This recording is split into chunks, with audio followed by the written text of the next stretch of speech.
Hey, everybody, welcome back to the Owlite Society, a story where we don't get sued by Nickelodeon and tell you amazing stories. Hey everybody, how's it going? And those Thank for you you that for aren't, listening. oh, yeah, definitely think of Feel It Sunday. And for those who aren't familiar with the reference, Owlite is a really awesome but fancy way of saying midnight. See, so it's a whole thing. It's clever, just so you know. It It's supposed is. to be clever. How It's does really one clever. join the Owlite Freak Show? Yeah, see, I got an Owlite Freak Show too. You guys will see a lot more about the Owlite Freak Show coming up. I was gonna do a little mini video walkthrough for you guys, but then we ended up having 2 meetings today, so that was yeah, that was no bueno. They were good meetings, so you know. Yay!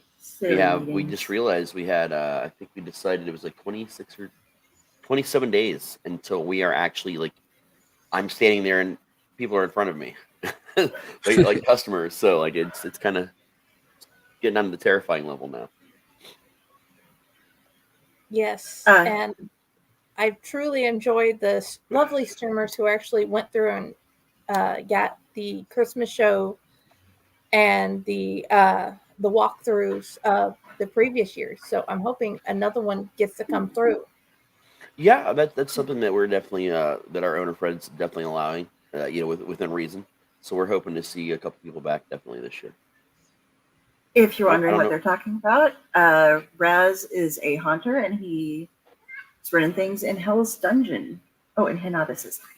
Yeah, and Matt too. Matt is one of our actors over there at Hell's Dungeon, conveniently located in Dayton, Ohio. Dog. Do you But have yeah. a name? Do what? Matt doesn't have a I name. was asking, Matt does not have a special name for his character? He does. Oh, it's Propz the clown. Oh, okay. Why don't you tell him about your character? It's actually pretty fucking awesome, man. Oh, so Yeah. first, it's kind of based off of Five Nights at Freddy's concept a little bit with animatronic clown. Obviously, his name is I think. Oh crap! I can't even remember his name You right usually now. know it too. You I usually know. it. But yeah, I just expanded on it more. You won't know until the last second that if I'm real or not. I've got it down pat, and Raz here helped me learn how to do all of it. Yeah. So big props to him. Props for props. Yeah, his setup too is like a 50s style animatronic with an actual 3-piece suit, not like an actual clown costume. So he does like the movements and he's practiced them so much that unless you know him, you cannot tell that he's you can't tell that he's a real person at all. Oh Especially no. with the mask on, but it looks really good. And this year he's got a stage and he's inside this big enclosed box. And he's got a button that when you press it makes sounds and music and stuff happen. So that's kind of his cue to start his thing. And then other surprises happen later that we won't talk about, like after you hit the button. That's the whole thing. Yes. You are the clowns. Yeah, but his whole room is set up with both a mixture of antique and modern working animatronics. So it's like it's a really cool fucking setup that is between him and Fred that they came up with all this. And clowns don't fucking bother me remotely. We all know how I feel about clowns. But let me tell you, in the middle of the night or the middle of the day, it doesn't matter when it's dark down there and you're just going through your phone for a second because you don't want to walk all the way to the power box, and you just go through that section of the hall and you're looking at all the animatronics and you're just going, fuck. I had an ex who was scared to death of dolls, and he got looped into doing some urban exploration at one point, and they went to like an old Chuck E. Cheese's. Oh yeah. And when they got in there, they'd taken all of the like suits and fur and everything off, so it was just the mechanical part sitting there. Gosh. And he just had nightmares about that for years. I believe it, man. They're super creepy with no like actual costume on. Yeah, just the eyes. I love taxidermy and all that kind of stuff, but I think saying like partial robots kind of thing makes it a little bit. Yep, it's like their frame and their eyes and a couple of other little things, and that's it. And you're just like, what the fuck am I looking at right now, man? Have like iRobot antique version that's going to come out and kill you. Yeah, I think last year at one point in time, one point in time, we even like attached what looked like a plug to Matt's costume, like to his pants, so it looked like he was supposed to be plugged into a wall. Nice. Fun fact: he's going to be appearing in a story sometime, if not this year, early next year, with Slippy. Oh, very There's going to be a cool. Slippy Propz story that I'm working on right now. So, I'm so excited for that. Cool. Ice Cream Man. Yeah, I look forward to that. Let's just hope that the ice cream doesn't short my circuits. I'm sure Slippy will find some way to do so. yeah. He's an ornery little. Slippy, hopefully, we'll be able to grab him sometime in the near future too. I know I picked this around a little bit, and I don't mind talking a little bit about it now. But we are going to be doing a show at the end of this month that is pretty much all about wrapping up for the season and starting the fall season. So we'll be talking to you guys a lot then about like new programming and things moving to different nights and all kinds of stuff like that for you at home. But one of the things I'm working on is a Paranormal type show where we're going to bring in some haunters from different locations. Always at least one from our home haunt, and then a couple other people. And we're going to be talking about all kinds of cool shit. But I'm definitely hoping to grab him at least once or twice for that, for sure. I'm going to bug him about it. He's not too busy during haunt seasons, I know. Trust me, we know how that is.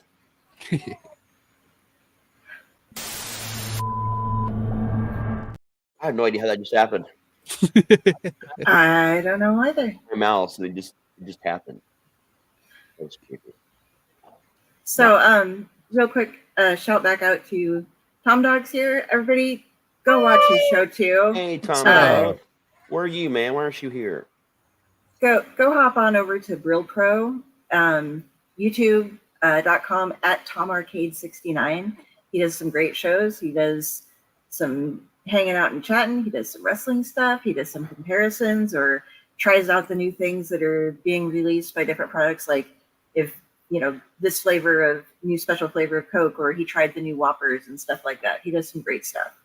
And Homer Simpson, impressions. That's the word. Great Homer Simpson impressions. As well as Al Pacino. Yeah. I haven't seen that one yet. So, didn't he just get a haircut? Because if I recall correctly, I just saw a picture of Tom here, like this week, and he's looking dapper as shit, man. Like, got new glasses. Oh, it's the glasses. That's what it was. Yes. I don't know what it is. It just completely transformed me. I almost thought it was a different person when I saw the picture in my feed. I was, wait, that's not. That's Tom. I'm all excited. It's Tom. It's Tom. We love you, Tom. It's looking good. Tom's part of our family. Definitely. Yes. So what's up with this? So he's got to be. I think we're at that age and point where anyone that puts up with our shit is just pretty much family. Matt's like, yeah. No, Matt knows maybe more than anyone around here. I assure you.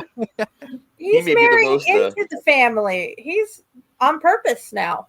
Yeah, I mean, but the thing is, like, people have asked me how I'm related to Matt for years. I just say, oh, Matt's my kid, Matt's my son. So it's not really. Yeah.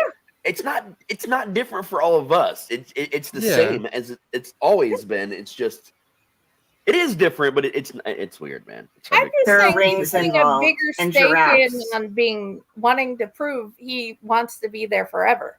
Yeah, which is amazing. I think he should run spinning for the hills. That's my opinion. I mean, he should run very far away and hide for as long as he can. But basically down here is for. I think we need to have Matt share with us real quick. Before we get into the whole storytelling thing for tonight, we are doing campfire stories. That's one of his planned stories tonight. Okay. Well, yeah. Awesome. We're going to make him talk about the engagement because there's a story behind it. So cool. It's months in the making. Technically a little over 2 years in the making, in some aspect. True. Yeah.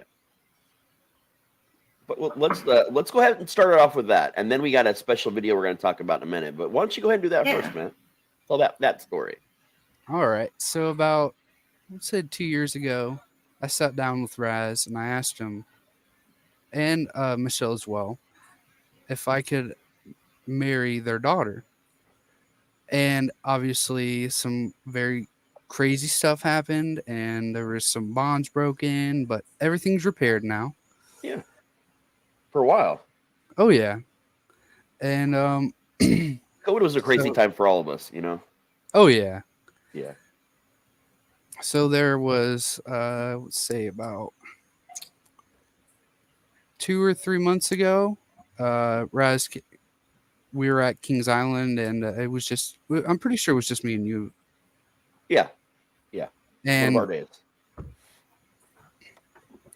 He brought it up to me, and I was like, yeah, man, I think it's like the perfect time. I've been waiting for so long. Just like, let's do it. And we spent weeks just planning all this out, just trying to come up with the best like storytelling, because I'm a romantic at heart. Not a lot of people know that about me. I can normally keep to myself, but I show my love in a very explosive way. Yep. And so we're just going through all these different vacations and how we can do it. And when it was all said and done, we ended up going to staying in town, getting 2 separate rooms at Super 8. Yes. Hey, Matt, was their pool heated? Sorry, on their sign it actually says heated pool, and like it's right above where the pool is, and everybody would come to the pool and look at each other and go, "Hey, is this pool heated?" And Yeah, literally point to the sign. nonstop. You could not hear one night without somebody saying that. So we booked that, and we had a week or two in advance. Michelle actually helped showed me this giraffe ring that I thought, I was thinking for a while. I was like, why don't I just use the certificate, which I adopted a giraffe. I didn't tell that part yet. Yeah, we adopted a giraffe. Well, there are many different companies to find the right giraffe. Oh yeah. And she showed me this ring. It's giraffe, and it's they're all around the ring, and there's a big heart in the middle. And I couldn't get it out of my mind for like 2 or 3 weeks straight. And I was like, I need to get this ring.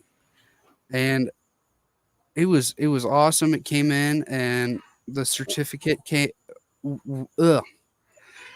Originally, the ring was going to be late. Yeah. It was going to actually come the day after we were going to be there. We were just going to secretly come up and get it, basically.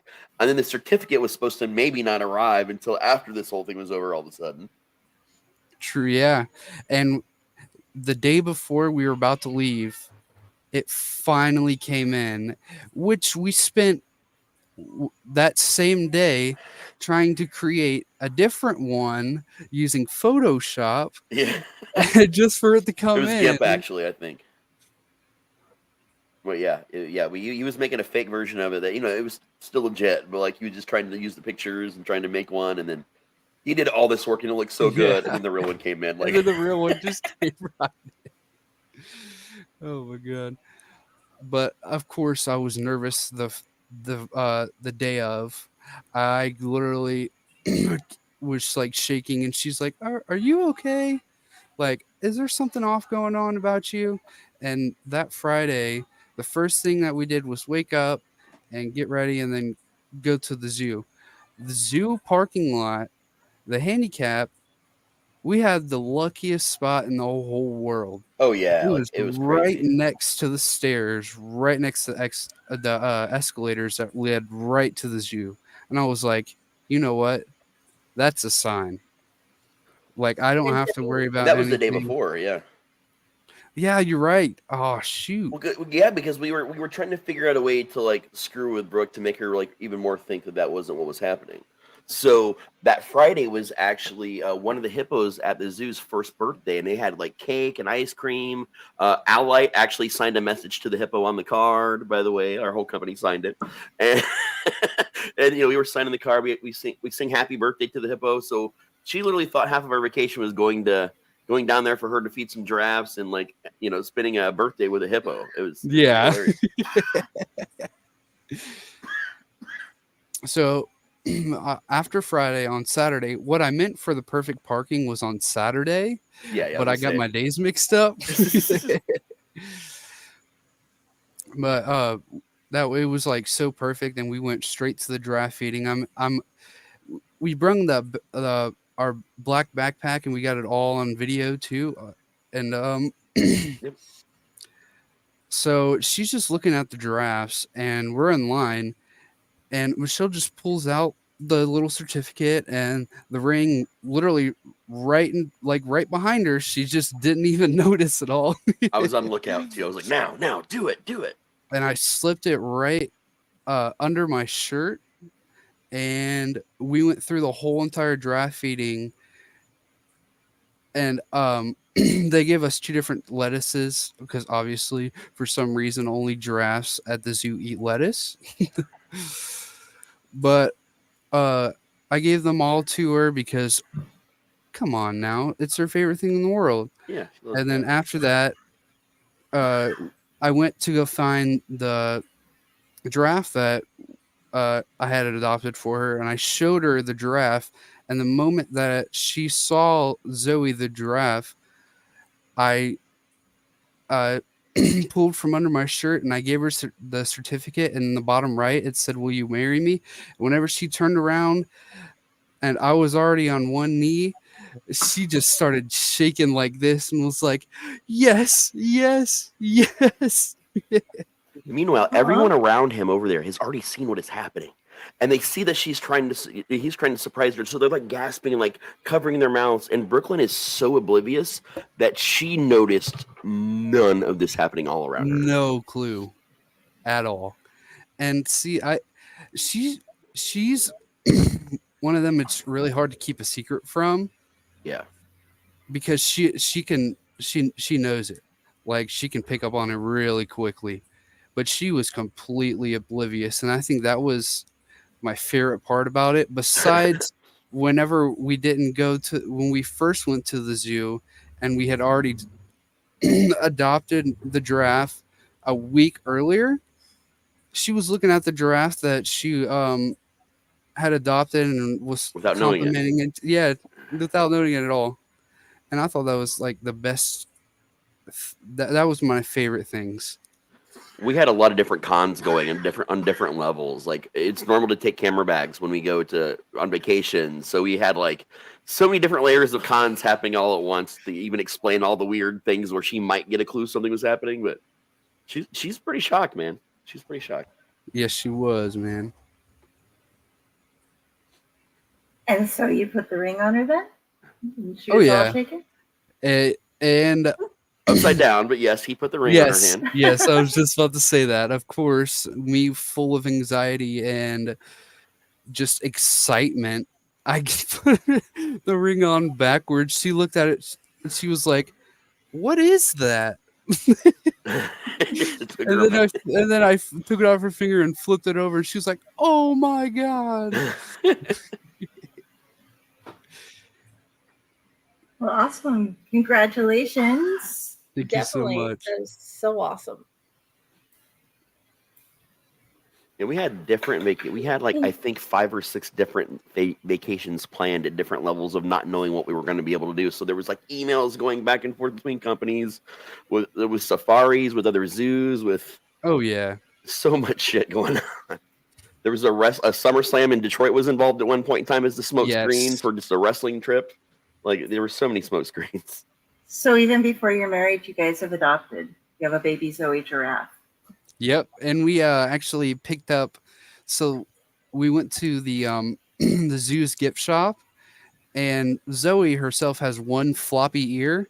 There was one stuffed giraffe that had a floppy ear out of all the ones that they had. And I was like, it's perfect. Yep. So she got that, and she has access to a live camera when they have them turned on, so she can like peek in on her giraffe, make sure it's okay. And we only live about 38 minutes away from the zoo, so she can actually go and visit Zoe whenever she wants to. Oh, yeah. That's so awesome.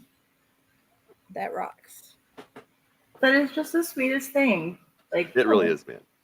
And he came up with all this by himself. I was just the logistics guy. I was logistics and emails, and because he couldn't send anything from his account because she's got access to his email accounts and everything. Yeah. So like we really had to dig deep on this one. Sending stuff to my school email. yeah, some stuff to that. Yep. Or there's some stuff that was Michelle's account, some stuff that was on my account. Yeah. We had to use only like payment cards attached to no possible email that could be traced back to Matt. Like, We had the paper trail and everything just in case. Yes, we did. That is so cool. And that is so romantic. Oh my gosh. It really was, man. He did good. Thank you guys so much. It was a pretty magical weekend on that trip because on Friday, like so, we went to the zoo. We went to Kings Island for a little bit afterwards. We just kind of hung out. Saturday we did that, and the Saturday he proposed was also Grandma's birthday.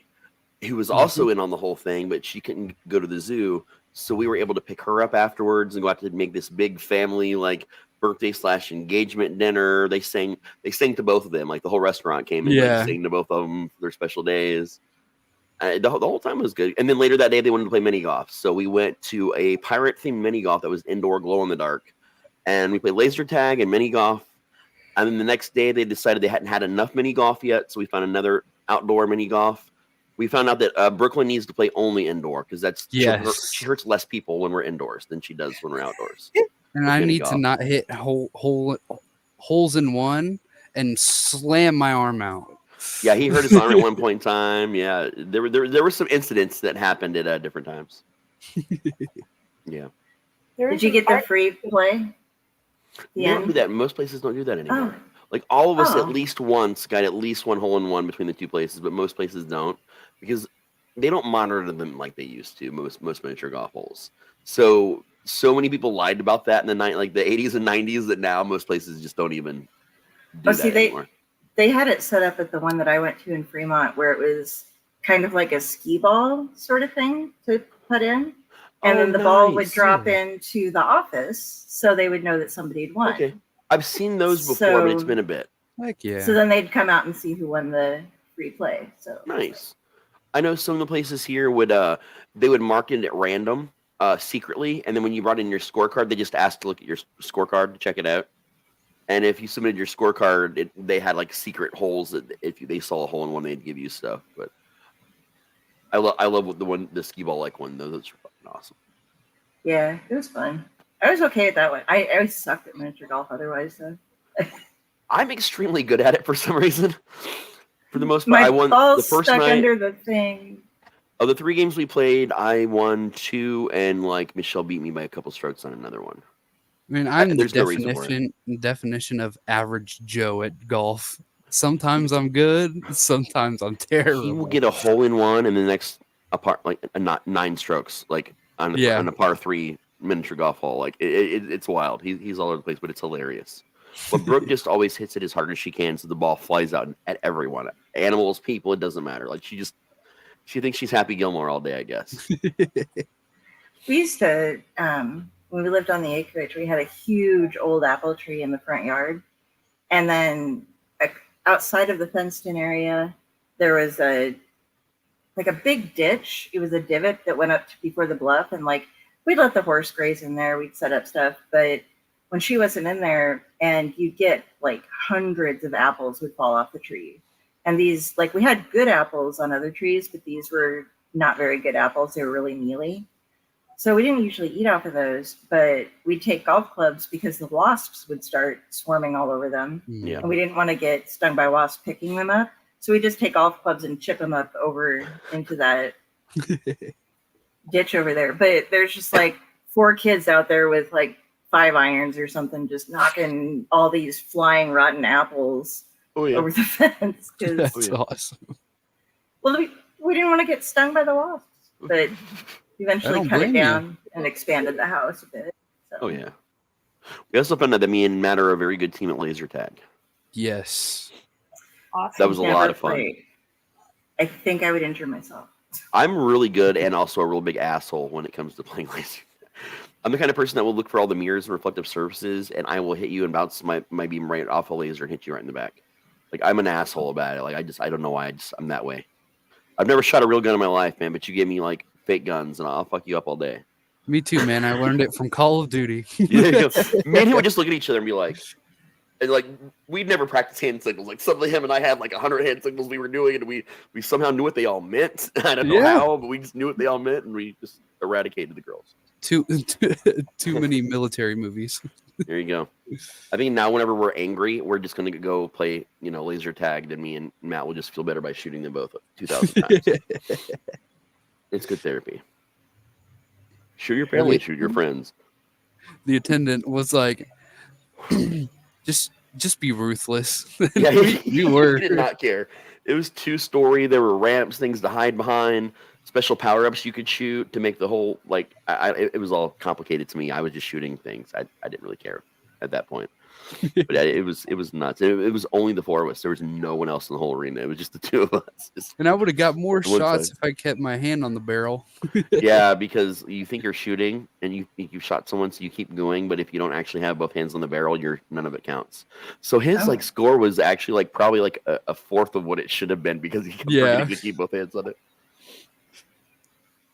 Our combined score was still way higher than theirs. So that's what matters. It's a team game. Exactly. So this week we have something that has not happened before going on with our campfire. Aula Sari, Camp Aula. Raz, go ahead and tell us what's up. And Jenny's going to be explaining some stuff too here. Yeah, so we have a beloved supporter of the show, Martha, who has sent us in a story of her own by video. And that was something we've never done before, and it just seemed like such a special situation that we really wanted to do it. We really wanted to include it. It's super important to all of us that we get a chance to do these kind of things. And Jenny is going to walk us through exactly what the video is and who Martha is. Martha is my amazing mother-in-law. She has been awesome since my dad died. One of the greatest supporters I have. And she wanted to share with us about her thoughts about the afterlife, some experiences she had with her husband and some residents from the nursing home. And one of them is very odd. It would, actually, that would scare me if that had happened to me when I was at any nursing home. So here is her story, and I hope you guys feel more enlightened after hearing it, because I think I learned things I didn't know from her as well. All right. We have to add it to stream. Yep. Okay. I think that should do it. Hi, for those of you who don't know me, I'm Martha, Jenny's mother-in-law. I have spent 29 plus years working in long-term care. And nursing homes are haunted as all get out. I know, I worked there. I worked as a CNA and then for 29 plus years as a registered nurse. And when you first become a CNA and you are sitting on night shift at the nurse's station, looking down all of the halls, and you keep hearing this cart rolling down the hall, but you're looking down all 4 halls and there's no cart coming down the hall, and then you feel the vibration and hear the sound of it hitting the nurse's station, and there's nothing there that you can see. Needless to say, you don't sit at the nurse's station a lot after that. Some of the nursing homes I worked at in South Dakota, all of them have basements. And you have to take your laundry and your trash down to the basements. And walking across these huge basements at night, you just always felt like somebody was behind you. You were forever turning and looking because it was almost like you could feel them breathing. And I've always been able to feel things, but not so much see them. I've had a couple of instances where I've been able to see something, but not the person. One instance was right after my husband passed away. He passed away on hospice at home. and the funeral home came and got him. And I shut the bedroom door and laid down on his side of the bed. And just about the time I got comfortable, the door opened. So I got up and I thought I didn't close it good. So I closed it good and jiggled it a little bit, and it had caught. And I laid back down on the bed and I got comfortable and the door popped open. So I got up one more time. I went to the door. I locked it after I closed it, made sure it caught, got back on the bed, and when it popped open the third time, I told my late husband, "Okay, Ben, I know you're here. I know you're okay, but I really need to unwind." Door didn't open after that. We were good. And then we moved to Navasota, and one night I was really, really missing him, to the point that I was in tears. I was missing him. And by now he had been gone good 7 years. And all I could think of was if I could just see you one more time. And I had my feet up on the bed and I'm looking, and the edge of the bed goes down like somebody sat on it. And I felt so much better. And after about 5 minutes, it was like whoever it was stood up and walked away, because the edge of the bed came back up like they had stood up. And I really, to this day, I think that was as close as he could get to me being able to know he was there. I do feel him. I'll feel him every day till it's my time to go. Because we were just meant to be. And this is coming from a woman that was her 4th marriage, just saying. But it was like he was my partner. I finally had my till death do us part, and then he died. And, I was mad at him for a long time, because when he passed away, I was laying on the foot of the bed in our bedroom, and he was sitting in the recliner, and he hadn't spoken for several days. And he said, "Girl." And I looked at him like he had a third eye, because I hadn't heard him talk in 3 days. And I said, "Yeah." And he said, "You got to work tomorrow. Go lay down on the sofa for a little while so you can rest." And I said, "I'm okay." And he said, "No." He said, "Do this for me. Go rest on the sofa for a little while." And so I said, "Okay." So I went in the living room and I sat on the sofa and leaned my head back and I dozed off. And then all of a sudden, I sat straight up. And I knew he was gone.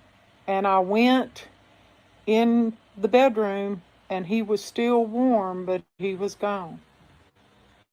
And throughout my years of nursing, I have explained to people who have had family members that were on hospice and they were passing away, and I told them, I said, there are times when your loved one wants you right there at the bedside till they go. I said, but there are cases where they don't want you to be there when they take their last breath. Well, for me, it did not really hit me. And so a little piece of me was upset with him for sending me out of the room, because I knew he was going and he didn't want me in there. And it hurt me. And then about a year and a half ago, which will be about 10 years after he passed, a resident I was taking care of, she kept lingering and lingering and lingering, and her family was there 24/7. And so her husband said, I told him, I said, you go on to the house and relax. I said, get some rest, and I'll call you if anything changes. And they didn't even get in the house good. It wasn't 15 minutes after they left the room that she passed. And I was standing in the room when she took her last breath. And it hit me between the eyes like somebody throwing a rock at me. Ben did not want me to see him take his last breath, and always wished that there had been one more. And that was the same thing with her. She didn't want the man that she had loved and been married to for 65 years to see her take that last breath and wish that he could see just one more. Just one more. And I explained that to him when he walked back in the door. I gave him a hug, and I said I was standing there. And I told him what I saw, and that it was very peaceful for her. And I told him, I said, her death helped me to understand why my husband did what he did. And I said, I thank you for that. I thanked her for that. And I said, I've got her ready. You can go in there and see her. And when I tell you that I think that that was the hardest family I've ever dealt with, in respect to, he walked in that room, and this is during COVID time. He pulled his mask off, threw it across the room, and went and laid across her and just wept. There was not a dry eye between any of us in that room or on that hall. So people linger. I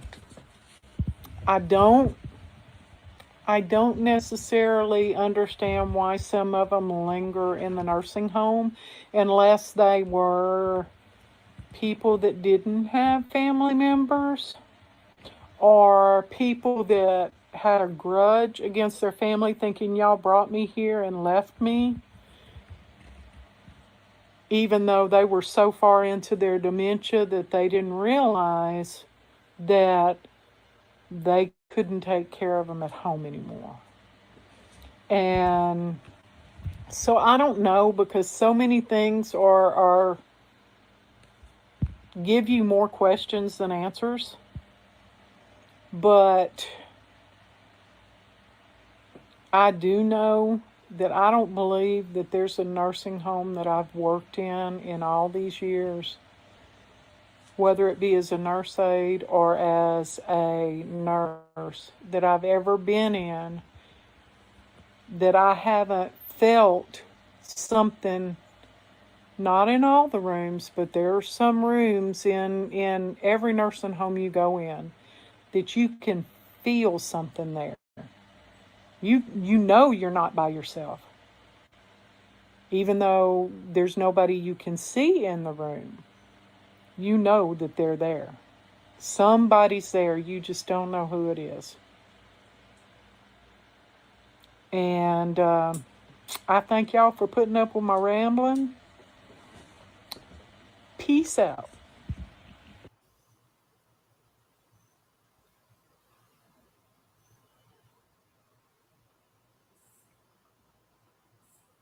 There we go.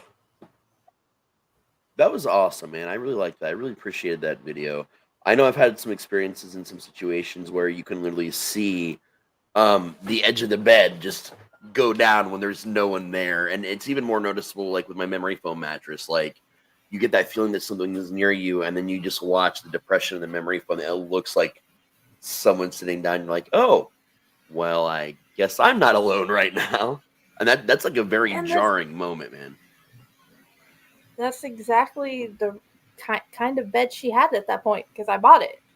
Oh my god, yeah, it's so much more noticeable and creepier because like a regular mattress, you think, oh, okay, that was weird. I think that just happened, but when you can see like the butt cheeks hit the, you know what I mean, hit the memory foam, and yeah, the indention is there, but there's no one there. That's terrifying, man. It really is. So thank you so much, Martha, for sharing that with us. Yes. And we will have the actual file on the YouTube version later. We'll go back and I can, when I do the individual stories, I know a lot of you like checking out, you'll see her version of it as her original video. So we'll be able to see that a little bit better. Because, you know, internet sucks in the world today. Let's be honest. Internet just sucks lately for everybody. Yeah. And that reminded me too of like when I spent 10 years taking care of my grandma and my papa. And the sad thing is when you have things like, they always talk about the broken hip and people kind of joke about it. But when you're that fragile, if you have a bone break, oftentimes you end up in the hospital for a little bit for it. Even if you do have people taking care of you at home, they have to hospitalize you for parts of it. And the problem isn't that you broke a bone. The problem is that you catch something when you're in a hospital that they're supposed to be sanitary and they try, but they're full of germs. And somebody will catch a pneumonia or something very easily because they have an compromised type of situation going on.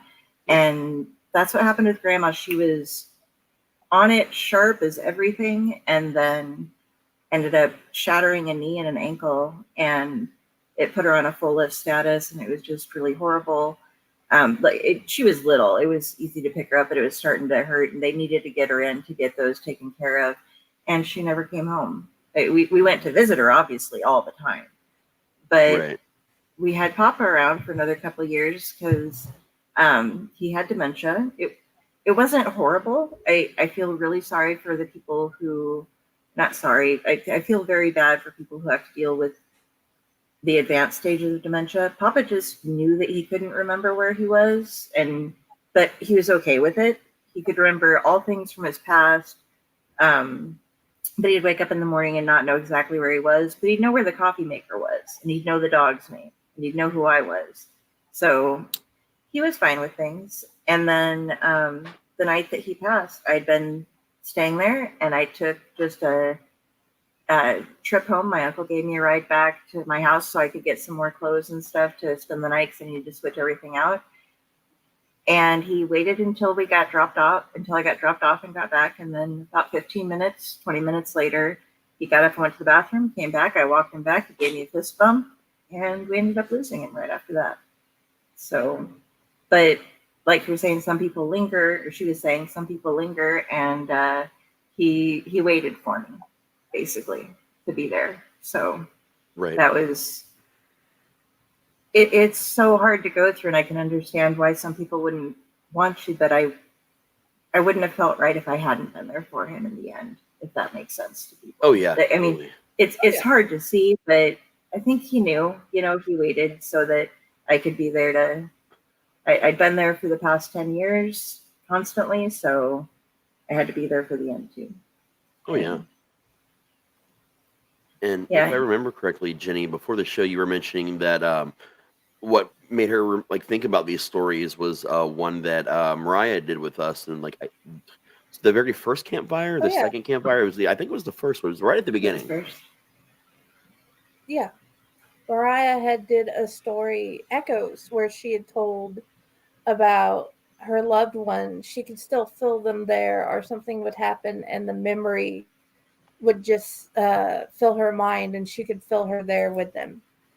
And that had, I shared these videos with my whole family, and of course I had to, as soon as Raz got it up, I had to share it to her because she wanted to hear all the ones that were like real life stories that were told, and that one definitely got her thinking. And she had been talking about what she'd wanted to say when her brother and sister-in-law came over. So finally I got her to sit down and actually record it yesterday because she wanted to be part of today's episode, and I'm really grateful y'all didn't mind. Oh, not at all. That was amazing, That's man. awesome. Now she's gonna have her very own video on our YouTube now too. So when you watch the other ones, you get to watch hers back too. That's amazing. And it's forever on my phone too, so that rocks. Yeah, and I think one of the things that I remember her saying on like when it came to her mom, she had also broke her hip, but she had broke it when she had went to the restroom because she was mobile until that day. And then she stood up and then something went wrong. And then she couldn't come home because they didn't have the ability to take care of her with her sister because she had wanted to stay with her sister. So she had to put her in a care facility close to where she was. Yeah. And at the end, her dad, Martha's dad, and her sister's dad, because her sister's her stepdad, both of them had come and just sat there and would talk with her. And she knew they were there. She couldn't tell who was on what side, but she knew because she'd just like whisper to both of them back and forth up and at a certain point up until her final day. And that had been something that had made her happy. When she left, she went from them to the two men she loved most in her life. So that was, I think, one of the greatest love stories I've ever heard. Oh yeah, definitely, man. That's amazing. It's amazing. It's hard to follow these two stories. We have the engagement story. We have that beautiful story. Like, this is a hard act to follow today, man. Yeah, I would like to. I have is as good as those things. I'm going to give us a moment then, real quick. We're gonna jump out here for just a second, and it's time for the squirrel moment, kind of. But we're gonna have our Chewy moment of the day. Yes, our Chewy moment of the day. Chew on this. If you aren't familiar with Chewy, the pet store galore that you can order everything online, we are affiliated with Chewy right now, and we are showing up. If you have stuff of your pets, if you have pictures of your pets doing things with Chewy items, please send them in and we will showcase your pets on our shows. Oh yeah. Right now I'm working off of mine. I finally just got rid of like 15 Chewy boxes. Seriously. My house was decorated. It was like IKEA, only the pet version. Yep. My friend actually, Sam, our friend at the Haunt, actually works for Chewy, and he has confirmed what it sounded like to him is that you were recreating your own version of the Chewy warehouse, but at home. Pretty much. Well, because the cat sees the box and it wants to sit on the box. And so you like stack the boxes and she's like, I have a tower here. I have a comfy here. This one opens up. I can play with the paper. Oh my God. But so this past Halloween, in 2022, my mother's dog Peanut and my cat Hinata both dressed up in the same costumes that are from Chewy's. This is Hinata being a little skeleton self. And I hid the background on that because my floor was a mess. And then here's Peanut being her little self too, showing off her outfit. So they're both so punk rock with this, man. They are. So those are our pet moments of the day from Chewy. Please, yes, send us, put it anywhere. Send us emails, tag us in Facebook, something like that. Send us your Chewy pets so that we can, and their name and everything about them. We'll tell stories about your pets on our show. Oh yeah. As well. This isn't just for the Elliott, this is for all of our shows. What was that? owllightsociety@gmail.com is the email to send it all to. Please tell us your story and we'll be happy to share it. Yes, and the pictures. We love pet pictures. Yes, we do. They give us great breaks so that we can hop in and be like, yeah, we aren't following the totally awesomest stuff ever with some story that might not be. Yeah. Not at all. We don't need a break. Stories are just as awesome, just on a different level. I remember this one time in the old show Twisted Geekdom. We done a Halloween episode once, and it was my first attempt at like a live show with like some storytelling actually, like years ago. And one of my friends Nick came on. It was his turn to tell us the story. I shit you not, that motherfucker. And I knew immediately what he was doing. He was like maybe I think I caught it like 2 sentences in. He basically just took about 20 minutes to tell everyone the plot of the movie The Crow. And like Jason realized it really quick. I realized it, but there were like people in the audience going, "Oh my god, that's such an amazing story!" And a couple other guests going like hanging on his every word. And he got done. And he's like, "And that's called The Crow." And everybody else was like, "What the? Come on, man!" I almost did that to you guys like just now. That's why I'm telling the story instead of actually doing it to you. Thank you for not doing that to us. It would make me sad. Dude, so like my story, there was a prompt in like the cryptid groups. Would you rather have a monster that's higher than the treetops and the building tops? Or would you rather have the aliens come down and whatever aliens will do? Lots of probing. You guys have an answer for that? I'd rather the giant monster because I'm going to die really quick. I'd rather die in one fell swoop than by 1 million probes. Just personally. Yeah, I'm with the monster. Yeah. You can only be probed so many times before it just gets old. Like you're not even getting a Happy Meal or anything. It's just it's just business. You can hide easier from the monsters too, or make a deal. Yeah. Sometimes depends on what the monster is. Yeah. I remember that a couple of years ago that Siren Head thing came out, and it was this tall monster. And for those of you who aren't familiar with it, it became this huge fiasco on the internet because somebody made this picture of a tall being with a bunch of sirens sticking out from where its head is. And I thought, because I hadn't seen it, that people were talking about the like mermaid style of sirens. And I was like, well, that's just strange. And it was like, no, it's like emergency siren, speakers or what was sticking out of its head. But we are not trying to infringe upon that at all, because people got started writing stories about it and they were going over copyright infringement and people didn't know about it. And it's a tricky thing because, it was like the Slenderman thing where it came from a picture, people kind of took off with it, then it's a creepypasta, and then, it's really hard to hunt down a lot of those rights to a lot of those things. But if you ever see anything that starts like from a picture and you see the picture first, it actually belongs to the person that made the picture. And 9 times out of 10, the person that makes the picture doesn't even have a story with it. It's just a shocking, cool piece of art that they create. And then, writers get excited and we start to run with it and we go, oh, wait. Okay, that's not actually ours. We can't publish this. Wait a second. But some people don't get that stop point and they go ahead and, it's not malicious. It's just excitement.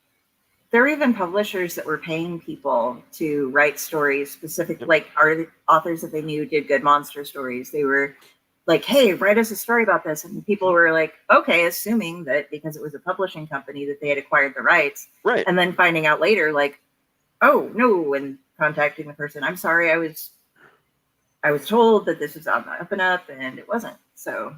Yeah. And that's the big thing we have to watch out for as writers, because we never know. Like, so you can never assume that any publishing company has fully done their due diligence if they're contacting you to write a specific story about something. You always got to follow it on your, not that you don't have to trust people, but you got to do your due diligence on your own time too. A lot of people learned a lot from that, though. And I don't think it's happened since then. Yeah. I haven't heard anything in the news. Yeah, I haven't heard anything about happening like that on that level. There's been a lot of things since Siren Head that's come out. So like, I haven't heard about it in the other circles since then. Yep. I love that. Sorry, guys. I'm just playing. So who would like to volunteer as tribute? I will volunteer as tribute. All right. My sister and I love bats. So it's this. I'm Batman. Yeah, we love Batman too. Hence why I made you a Batman thing. I just gotta send it in the mail and then you get to see it. From fabric that's actually 28 years old, but that's neither here nor there. Yes, Batman fabric that's 28 years old. Why not? But we love bats. And then I'm like, what if it was from the prompt I was talking about? What if this actually happened here in Newton? But what if it was this giant bat-looking creature, but it couldn't fly? It had giant angular arms and the round angular head like a bat. It was in the same type of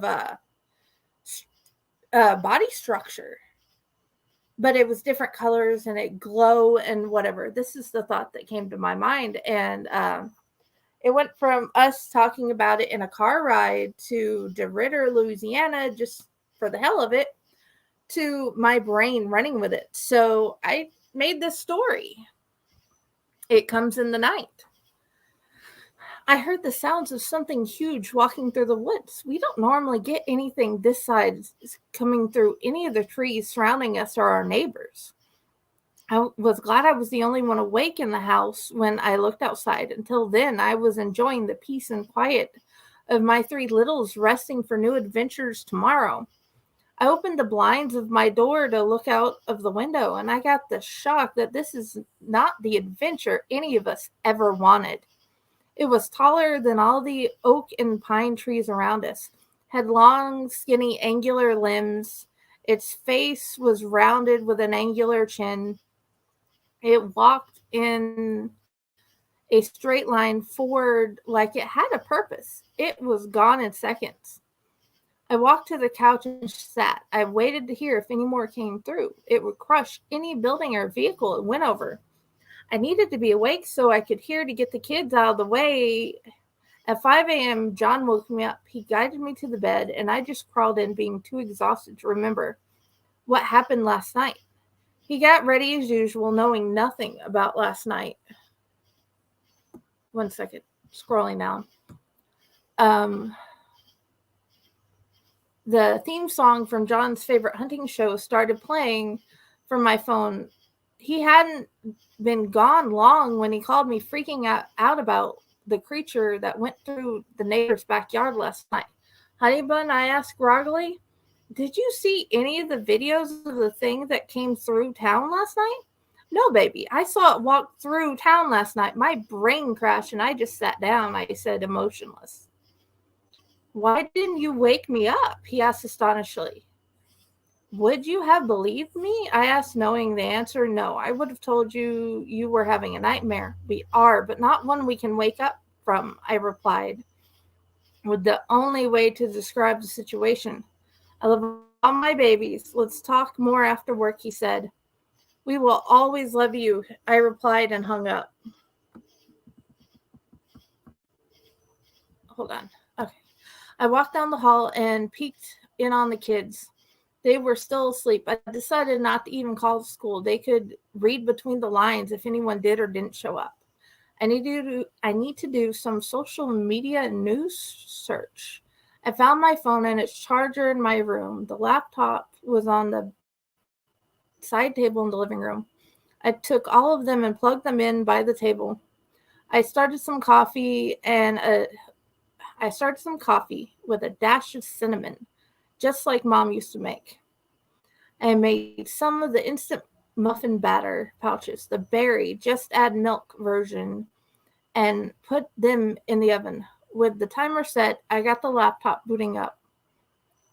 I scrolled through the town page of the Book of Face on my phone. 2 houses were crushed. No survivors were found in the Slaughter's house. The Bishops had not come back from vacation yet. They were spared, according to the sheriff. He had spoken with a family member. They had relayed the message to one of the Bishops about their house. All I could find from the locals were pictures of the damage from our and the surrounding counties. All our government officials are as clueless as we are. Before I could start my search on the clock app, my sister called. I totally forgot about people outside of my house momentarily. At some point, I'll get better at reading. "Hi, Sissy," I said. "Oh, thank God you're alive," she said, relieved. I just saw the comments on Facebook. I was trying to process it through my groggy mind. I overslept. I told her as I got up to the timer on the stove. "I didn't send Gage to school. I am too afraid of what may happen next," she said, crying. "My plan is not to tell the children. We are going to play games, watch our favorite DVDs, and do crafts. If I can keep it from them, I am," I explained. Unfortunately, Gage found out before I did. I don't know if anywhere is safe. Her voice is still shaking from the fear. "I just got started on my research. I will let you know if I find anything out." "Okay, love you, Sissy," she said, crying. "Love you too. Talk to you soon." I told her as we hung up, not entirely sure if it was the truth. I opened up Cap'n Hook's least favorite app. The first video opens on a crackling fire at night in the woods. We can hear the sounds of something huge walking. The trees cracked as they were forcefully brought down with each step. The camera pans to the sound and up to the treetops. The huge creature walks by in the moonlight.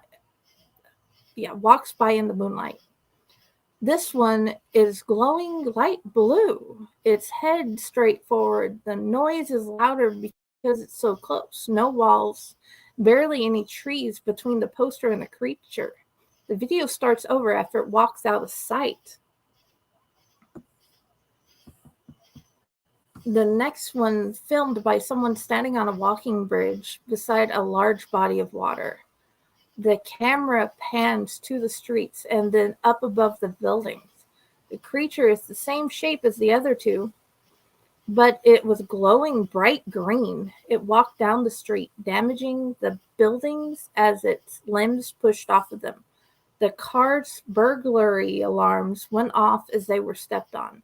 It was loud, the screams of people running to get out of the way of this more than 6 stories high thing. People were dodging the pieces of the building falling.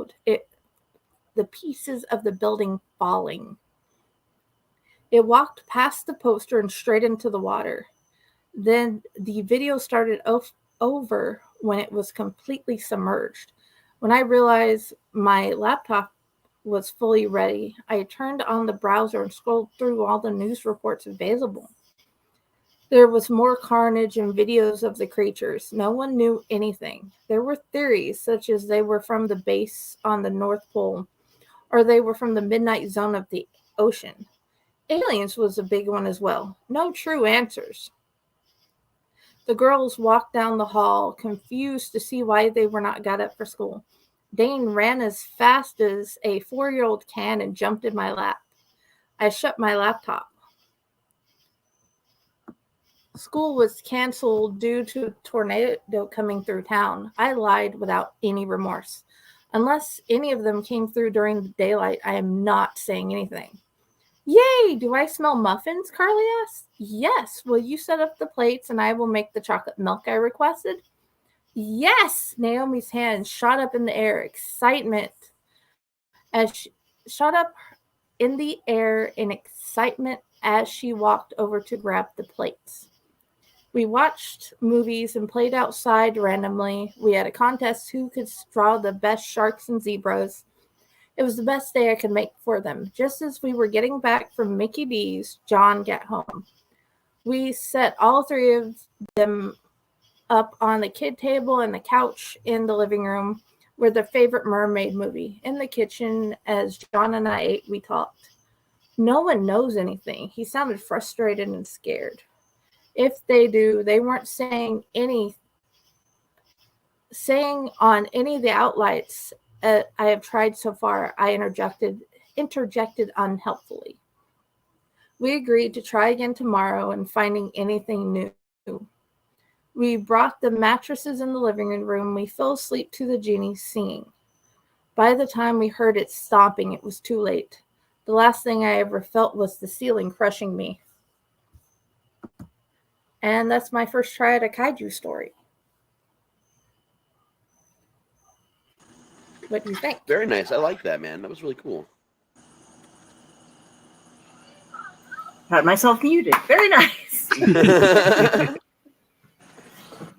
Yes, I mute myself, so you don't hear me smoking. That happens. It's easier to read other people's. I don't get tripped up on the words as much.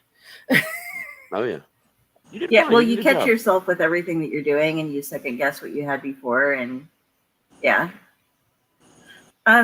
I also am reading tonight because I do not have the concentration after the past couple weeks to just off the cuff it. I had a good story. You guys will get it sometime soon. The Yellow House, however. Ooh. If it's all right, I'm going to jump right in. Yeah, go ahead. Jump right on in there. All right. This is something that I submitted for an anthology that it did not make it. It might make it in future editions of something, but see if you can guess where it's from first. It was initially designated to be part of a Universal Monsters anthology, and this is called The Thief. Ooh. Charles Whitcomb waited at the gates as the gates to his home opened in front of him, tall and solid, before driving up the lane as they closed behind him. His home was a fortress. It had monitored walls, cameras recording every bird that flew by, and stark gates mounted in 9 feet of solid rock that extended for 10 yards on either side of the massive iron bars, which required a password or several layers of granted permissions from someone in the house to enter. The lane ran for a quarter of a mile on basalt pavers and rounded before the home before reaching the 4-car garage. He was coming home from the end of a long work week and was eager to spend the weekend winding down with his wife, Beth, pampering him a bit, and keeping their 6-month-old son, Bobby, from interrupting his peace. He parked in the garage and entered the house through a side door that led him into a small foyer to leave his coat and shoes and open into the main living room. While he was removing his coat, Elizabeth came walking up to him from the living room. "Charles, welcome home. You have a visitor, an old friend of yours. I've invited him to dinner as he's made the trip all the way out here. Sebastian Fuller. He said he knows you from your college and internship days together." Her voice was slightly strained, indicating that she was flustered by the situation. "Sebastian? But he hasn't seen you for years now," exclaimed the visitor as he walked in upon the couple. He caught Charles up in a tight embrace and patted him on the back.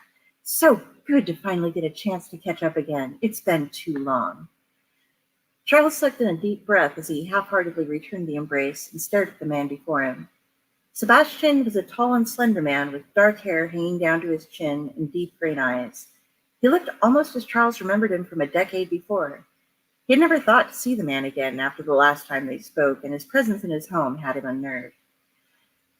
"Dinner's almost ready. Let's move to the dining room. I've already opened a bottle of wine while we were waiting for you.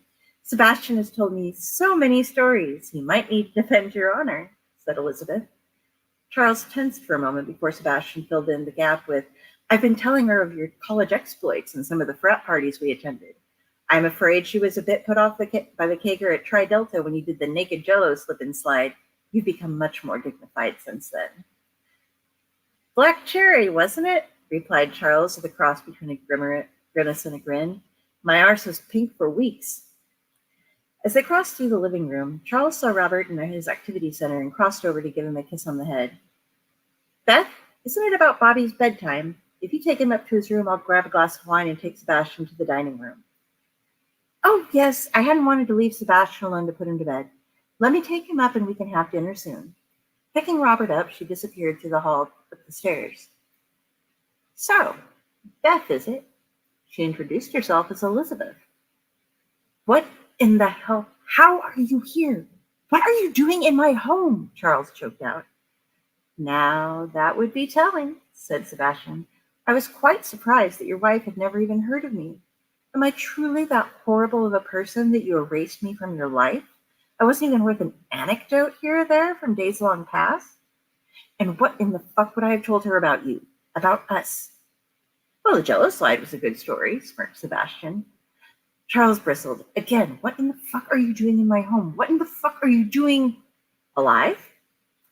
"I think that should be the first thing we addressed." Sebastian sat down in a chair in the living room and lifted his glass of wine. "You always thought you were the smart one, didn't you? That I was along for the ride? Taking a languorous drink from his glass, Sebastian stared Charles down. Sit! Pour yourself a glass. Treat me with some form of hospitality, and we might just all make it out of here alive.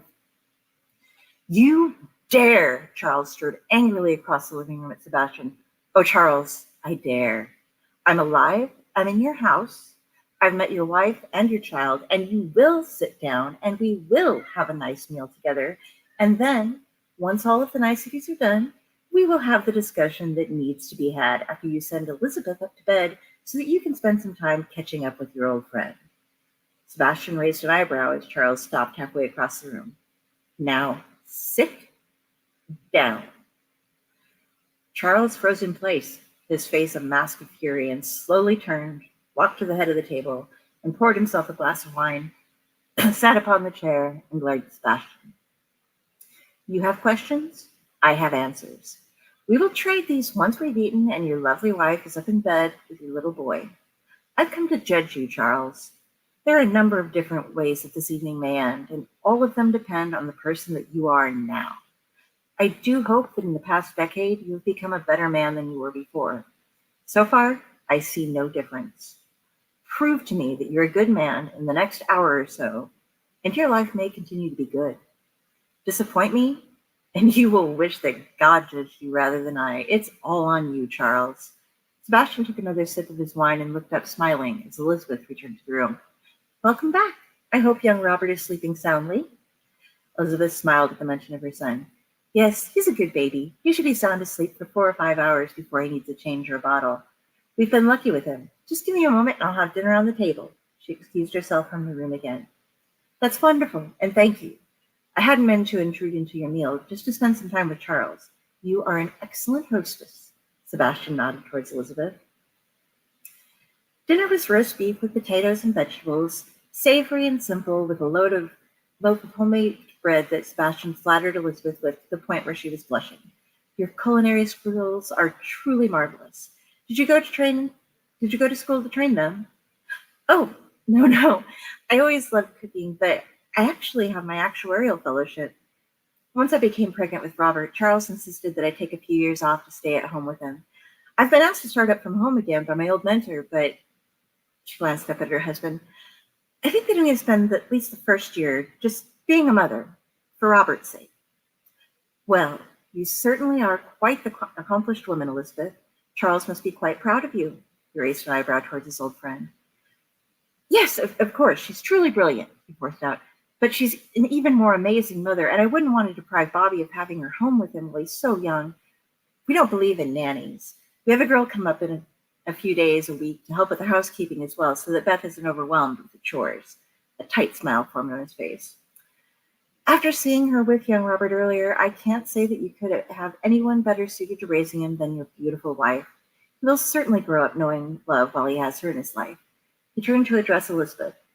It is a commendable sacrifice that you're making. I can't imagine Charles trying to be a stay-at-home father. It would be a disaster of truly epic proportions. Pizza delivery nightly, and poor Robert's first words would certainly not be something to post on Facebook, Sebastian chuckled. Elizabeth giggled a bit along with him and blushed again. Upon seeing Charles's glower, however, she coughed slightly and replied with her head bowed, I'm sure it wouldn't be that terrible. You must remember, it's been quite a while since you've known him. Indeed. Forgive me, I still remember our collegiate days. So much has changed for the both of us. Charles glanced around the table and then looked at his wife. Beth, I think we're all done with dinner. How about you leave the washing up for Anna tomorrow and go on up to bed? It's been so long, I'd like to have a few drinks with Bass tonight. Get a chance to catch up. Certainly, dear, she nodded at Charles. It was a pleasure to meet you, Sebastian. The pleasure was all mine, Elizabeth. Thank you so much for your hospitality. Sleep well. Sebastian gave a half bow from his seat towards her. Come, join me in my study, Bass, said Charles as he stood up from the table and walked out of the room, acknowledging his wife's departure with a brief nod.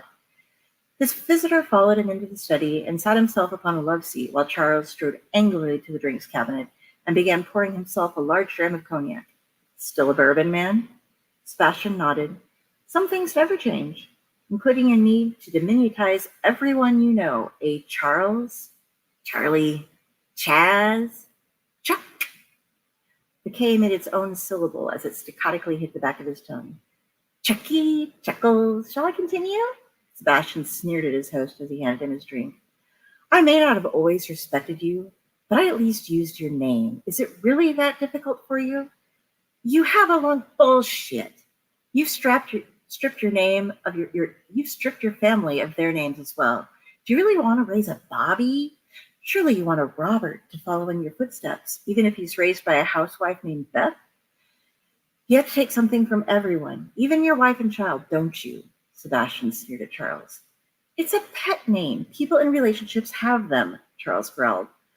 Ah, so she doesn't call you Charles? The host's cheeks flushed crimson. You're being ridiculous. Am I, Chuck? Am I really? You marry a beautiful, brilliant woman who is now an incubator and homemaker rather than an actuary. A woman who you don't even call by the name she introduces herself by. A woman who nearly flinches from your gaze when someone else treats her with proper respect in front of you, and I'm being ridiculous? For Christ's sake, what have you done to break her spirit? I've never laid a hand on her. That you mentioned that first makes me wonder. Perhaps you've never hit the woman, but I would bet that your hand has been raised to her more than once, and certainly your voice has been a lot more than that. You weren't one to shy from violence in the past, but I'll give you the benefit of the doubt that perhaps you refined your technique since we last saw each other. Yes, we've been through this. I dare do anything, say anything that I want at this point. You're the one on trial here, not I. Now, before we get into this discussion, though dinner was quite probably delicious, based upon how wonderful it smelled, I would really like to enjoy this bourbon. A moment, please. Sebastian set down his glass, reached into his mouth, and removed what seemed to be his teeth, then slowly pulled forth a long, wet pink flap of what looked like skin, wrapping it in a handkerchief from his pocket. Latex and liners, you know. Movie makeup is quite helpful for those with my condition. His tongue had vanished once he had finished, and then he took a deep drink from his glass. Basil Hayden, quite nice. Charles sat frozen for a moment. He looked both fascinated and disgusted at what he had just witnessed from his guest. Now, Chuck. He kept emphasizing the staccato K as he spoke. Elizabeth was telling me that you're working in R&D now for Skinner Tech. Still working in optical refraction? How are you? Oh, just stop. I believe it's time that you realize that you aren't the only one who understood what we were doing back then. Yes, I provided the money, and you thought yourself the brains behind the project. Wake up, Chuck. You've always been so blind, so incredibly fucking blind to the fact that anyone could possibly be as smart as or possibly smarter than you, Sebastian snarled. Never build a prison you can't escape. Did you honestly think that you had full control of the lab? You didn't even know the full extent of the lab. I let you have all the securities and protocols that you wanted. But did you think I wouldn't have my own overrides? You saw what happened, though. The process was flawed. The earlier subjects were going insane. I couldn't risk you being allowed out in the world as you were, Charles stammered out. Of course they were going insane. They were creatures who were suddenly invisible, well, mostly, and blind. We didn't understand what they were. The process drove them mad. You saw that. You saw what it did to Old Man Marvel, too. No, it was the result, not the process. Though the process was flawed, I'll give you that. I've improved it since then. It's still flawed, though not in the way it was. Sebastian rolled up his sleeves and pulled what appeared to be the skin of his hands off, discarding it onto the love seat, leaving nothing in its place. You see, Chuck, invisibility isn't hard, at least not for a body. He pulled the wig he was wearing off his head and tossed it near the coverings from his hands as he began to pull the latex off that covered his face. I still haven't quite worked out the eyes without using full sclera contact lenses in order to see, but the rest was finished about a year after you left me for dead. His face and neck lay on the love seat, brilliant, fake green eyes staring out from above his shirt. What the fuck? How? Charles was both terrified and curious about the man slowly disappearing in front of him piece by piece. For now, you don't get to know. You abandoned our research. You abandoned me. You abandoned us. You tried to put us down just like you did all the rats and the dogs. Lawrence was on the edge already, and you were successful in killing him as well, if that makes you feel any better. But I'm still here. there are others too. It was supposed to be you, but you wouldn't do it. You wouldn't give up any piece of yourself. You're able to take my sacrifice for our work, but I don't think you ever really intended to give up anything of yourself. Not now that I look back. You aren't a giver, Chuck. You're a taker, a thief. I found others, though. Don't worry, no one who didn't understand completely what they would be giving. Did you know that there are some people who would give up everything just not to be stared at? To them, it's a relief. There are a few of them in your home right now, actually. Why? What is this all about? Charles yelled. It's about what you can do to redeem yourself in my eyes. Perhaps you can help find a way to reverse it. Being invisible isn't all it was cracked up to be back in the day. It's only useful if you're naked, so that's something I think you might be able to help us with. There's this little problem of giving off a heat signature. If you wanted to try and use our breakthrough for any sort of espionage, this is where it's your time to shine. You're working on metamaterials, yes? Yes, we've been working on metamaterials. I can't say we've gotten very far. Every new success offers up its own new obstacles as, well, you should understand. Yes, quite. I've been keeping up in the field myself. A functioning invisibility fabric would be quite the achievement, wouldn't it? I dare say I would kill for one. How close are you, do you think? The eyes hovering above Sebastian's shirt tilted slightly to the side. I'm not sure, but probably quite a while still for anything of substantial size that wouldn't weigh too much to be feasibly worn. And how much faster do you think you could accomplish something if you're more driven? What about the heat signature? Got any friends in the quantum camouflage field? Sebastian tossed back the rest of his bourbon, kicked off his shoes, and began toeing off his socks, leaving an empty man-shaped suit with eerie, floating eyes staring straight at his host. There have been some advancements in quantum camouflage, but it's still in its infancy. Look, I don't know how you survived, but you're stuck, aren't you? You need me for this, don't you? Charles leaned back and gave a slight smirk. No, Chuck, you need you for this. As for how I survived your lockdown and emergency protocol, I had someone in a room that wasn't on your blueprints, watching you the entire time and letting you think that everything went off without a hitch. She's currently sitting in your son's nursery. Hannah, nice girl. You might remember her. She was in a bad accident, lots of scar tissue. She's much happier now. A pack of cigarettes and a lighter were pulled by seemingly nothing from Sebastian's trouser pocket. A single cigarette removed and placed where his mouth must have been and lit. After a long drag and an exhalation, he continued, No, you need this because I finally decided that it's your turn to lose something. Your turn to sacrifice. What do you mean? Chuck, don't even try to pretend that you haven't used some of our research for the projects you're working on now. I'm fucking rich, remember? And I was never stupid, just good at acting slightly less intelligent than you. I have access to everything you've been working on over the years. Do the folks at Skinner realize that the work you've been pulling out of your ass isn't truly your own? Have you shared any of the credit with Lawrence or me? You might be improving on some parts, but it was all stolen work. It wasn't even our work, really, not for the first year. Lawrence got the original work from some relative or other of his who had no idea what it was. It seems that back in the day, one of his family members stole it as well. It's rather poetic, really. A thief steals the secrets to invisibility and cannot use them, and they end up in the hands of a thief who does. I want you back in the game with a real stake in it. Honestly, you aren't the best out there. Hell, regardless of what you're able to come up with, I'll probably be bringing some of them on board, but I want you to finally put yourself into our work as fully as I have. I want you to make it as real for you as it is for me. The cherry of the cigarette flared up and a long stream of smoke was inhaled. So what then? You're just going to force me into this? What do you think I can accomplish in a lab if I'm invisible? I've achieved more since my transformation than you have, at least in the field of biological invisibility. You could have been brilliant, but you weren't willing to risk anything to continue where you were going. I wouldn't have even needed you to go through it yourself. I just needed you to stay with me. Believe in what we were doing, to not freak the fuck out and cut and run and fucking try to kill me. Another long drag off the cigarette before the butt was flipped into the fireplace.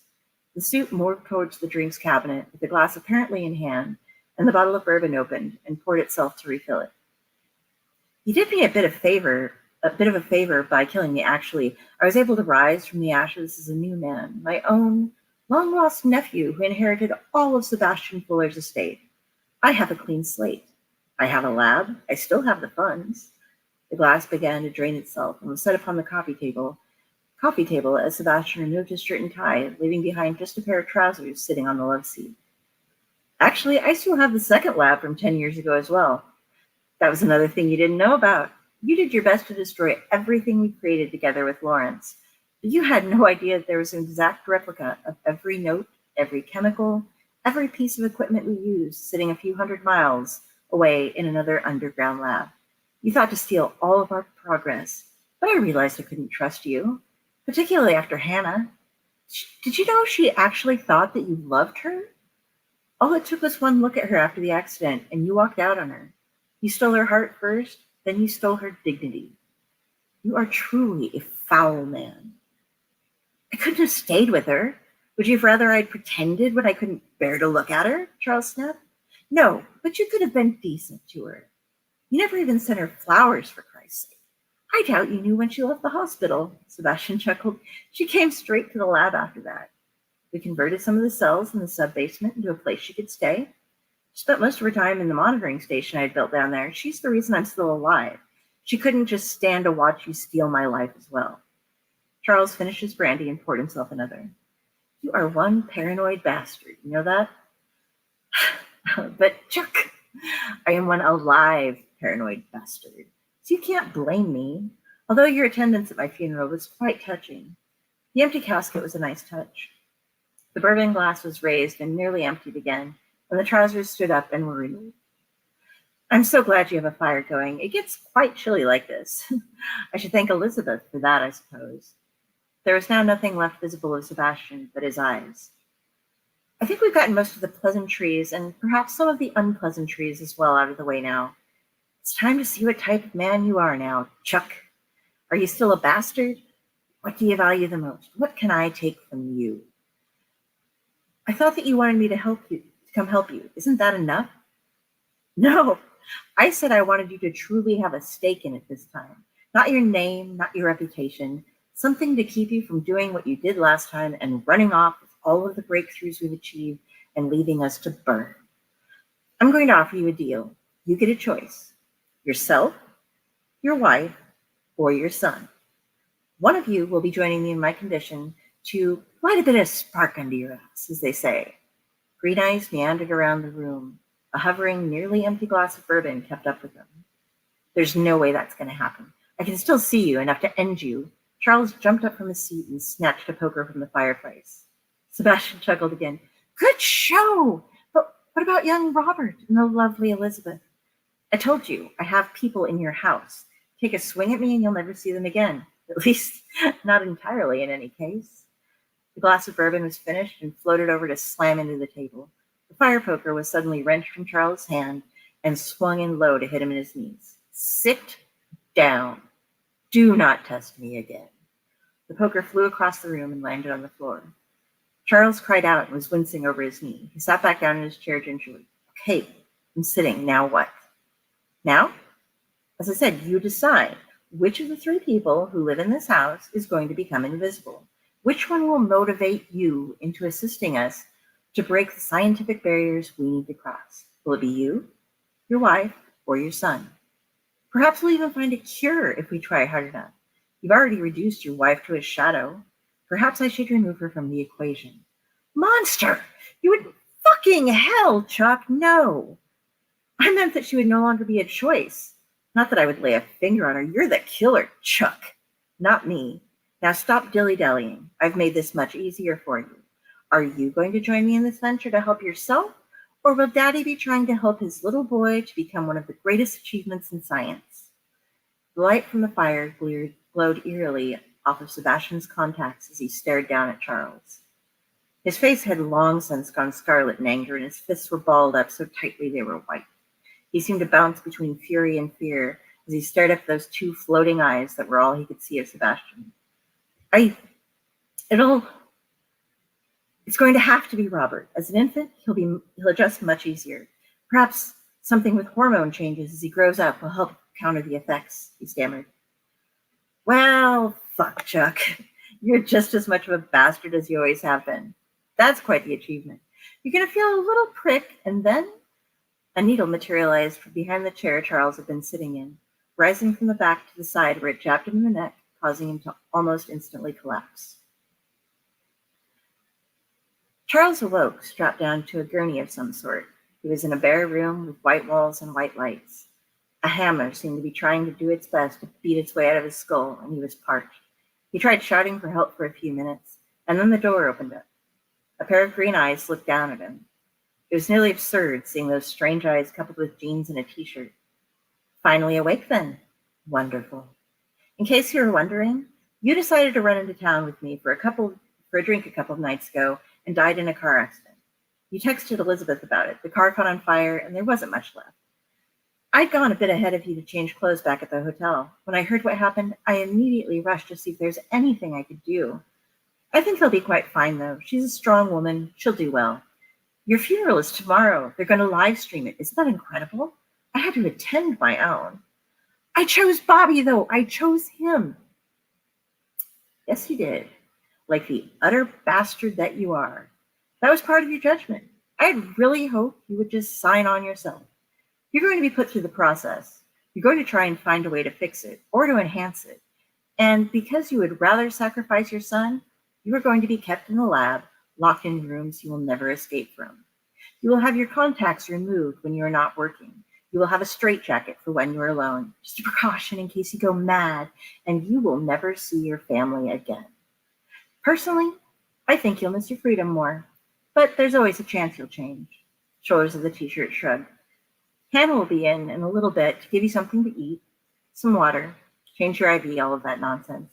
Try to get a good night's sleep. After your funeral, we begin the process. Sebastian turned around, and the jeans and t-shirt walked out of the door, which closed behind him, followed by the tumbling sound of locks and the beep of a card reader. Charles Whitcomb laid in his bed, hidden from the world in a fortress. He was weak and shaking in his bed. Tears rolled slowly down his cheeks as he contemplated his future. After a few minutes, he started to scream. And that is the end of The Thief. Nice. I really like that one. I've obviously read it before, but yeah. I'm so bummed that didn't hit the anthology, man. I've gone back and I've read the anthology, and it's great. There was so many great stories in it, but it could have used your story, man. Thank you. I definitely deserve to be part of something. Oh yeah, 100%. I love the passion that you had behind it too. It was amazing. Fuck, Chuck. I was trying to be Brad there. I wanted Sebastian to be all like Brad Dourif as Dante in Death Machine. It's like, yeah, got to get my boy included somehow. At least until the van kidnapping happens. Yes, that will be lovely. We love that. Nobody tell, okay? Shh. Everybody watching right now. That should be the first horror con that Elliott officially goes to next year. Is something that has Brad Dourif there. That would be awesome. Then you'll just be there, so we don't even need to do like the whole kidnapping and then bringing him to you. You'll just be there, Just handcuff myself to him real quick and be like, yeah. I mean, people do it with trees. He's more than a tree, Raz. He is more than a tree. So I think it's Razzle Dazzle's time. All right. I'm actually doing a reading today too, because I never, ever do a reading, and I was planning this beforehand. I was thinking about it beforehand. I hadn't officially decided, but I just felt like the night of the reading sounded like a lot of fun. So I want to give you guys two choices. One of my favorite stories that I've ever written was a recent story, and I can't read that one because that's going to be out in an anthology soon. But my previous two favorite stories, you guys can choose which I'm going to read. Is either Mr. Jones and Me or Jimmy's Toys. I don't know why they're my previous favorites. I'm going for Mr. Jones. Oh, Mr. Jones. All right. That's the slightly longer of the two, but it's still not that long. All right. I don't think I've ever read this one out loud, like ever. It also just so happens it was included in the Riverside Chronicles anthology I released. Well, not anthology, I guess collection that I released recently. All right. I suppose I grew up in much the same way most kids do. but with one major difference. We'll get to that a little later. I was an only child raised by a single mom, never really knew who my father was, and mom really didn't talk about it. Felt kind of weird asking too many questions. She always did the best she could for me, and mostly I had it pretty good. She'd see me off to school every morning before heading into work, and after school, I'd spend my time at my best friend's house down the street until she came and got me. My best friend's name was Ryan, and together we went on so many adventures. Our parents said we had the most overactive imaginations they'd ever seen, and often scoffed at all our crazy stories. We spent most of our time playing out in the woods at our secret tree fort we built years ago. It was our haven, our home away from home. It was a Friday after school that Ryan came up with the greatest idea I'd ever heard. He wanted to camp out at our fort overnight. We lived in a small town where nothing bad ever really happened. It was one of those places where everybody knew each other. People looked out for one another back then, and half the time no one even bothered locking their doors. We ran the idea by our parents, and to our profound excitement, we got the green light. We spent the next hour grabbing everything we were going to need to stay the night at our fort, which included a decent haul of snacks, everything you can possibly imagine, but mostly things we pilfered from our collective kitchens and parents' garages. It turned out to be a beautiful night. We'd never been able to stay so late at the fort before, and it was so exciting.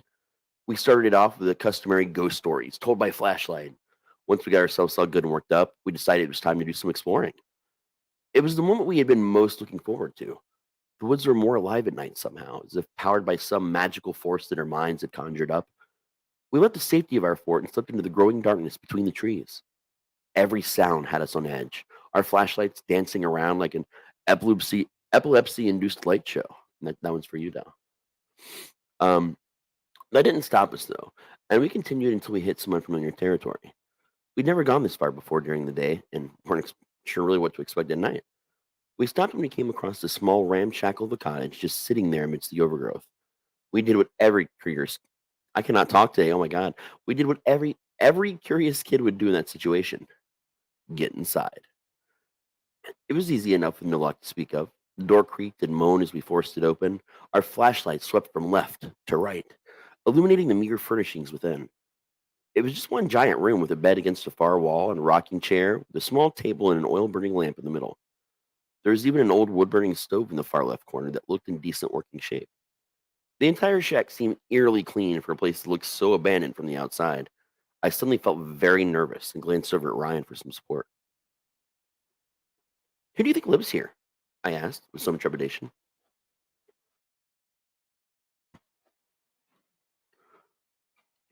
I wasn't really sure I wanted to know the answer. He cast a side glance at me, and I saw that the same anxiety stretch over his darkening features. He forced a reply, trying to be brave. "I can't imagine anyone could live out here. It's probably just one of those hunting shacks." I nodded and convinced myself that had to be right. When you're a kid, it's so easy to dismiss danger sometimes, even when you shouldn't. We claimed the place for ourselves after a little more conversation. We thought it would be a much better place to stay the night, and not that much further out than our own fort was. It was as if our parents were going to know the difference anyway. The worst thing that could happen would be some hunter would show up and shoo us away. No harm, no foul. Our excitement grew by leaps and bounds as we made the round trip to get our stuff from the fort and head back to the shack. Our explorations had provided us with the ultimate find, and we were getting a little tired. We stretched our sleeping bags out on the big bed. It seemed so comfortable. We had some snacks and told a few more stories, but eventually we fell asleep. It had to have been in the middle of the night when some strange noise woke me up. It sounded like someone was clearing their throat, so the first thing I did was look over at Ryan. Finding him still asleep, I turned on my flashlight and shined it around the room. I heard that throat clearing noise again. But this time, a voice followed it, much closer than I expected. Its tones were strangely soothing as it spoke. "Hey, kid. Down here." In that moment, I did the dumbest thing I've ever done in my entire fucking life. I looked down.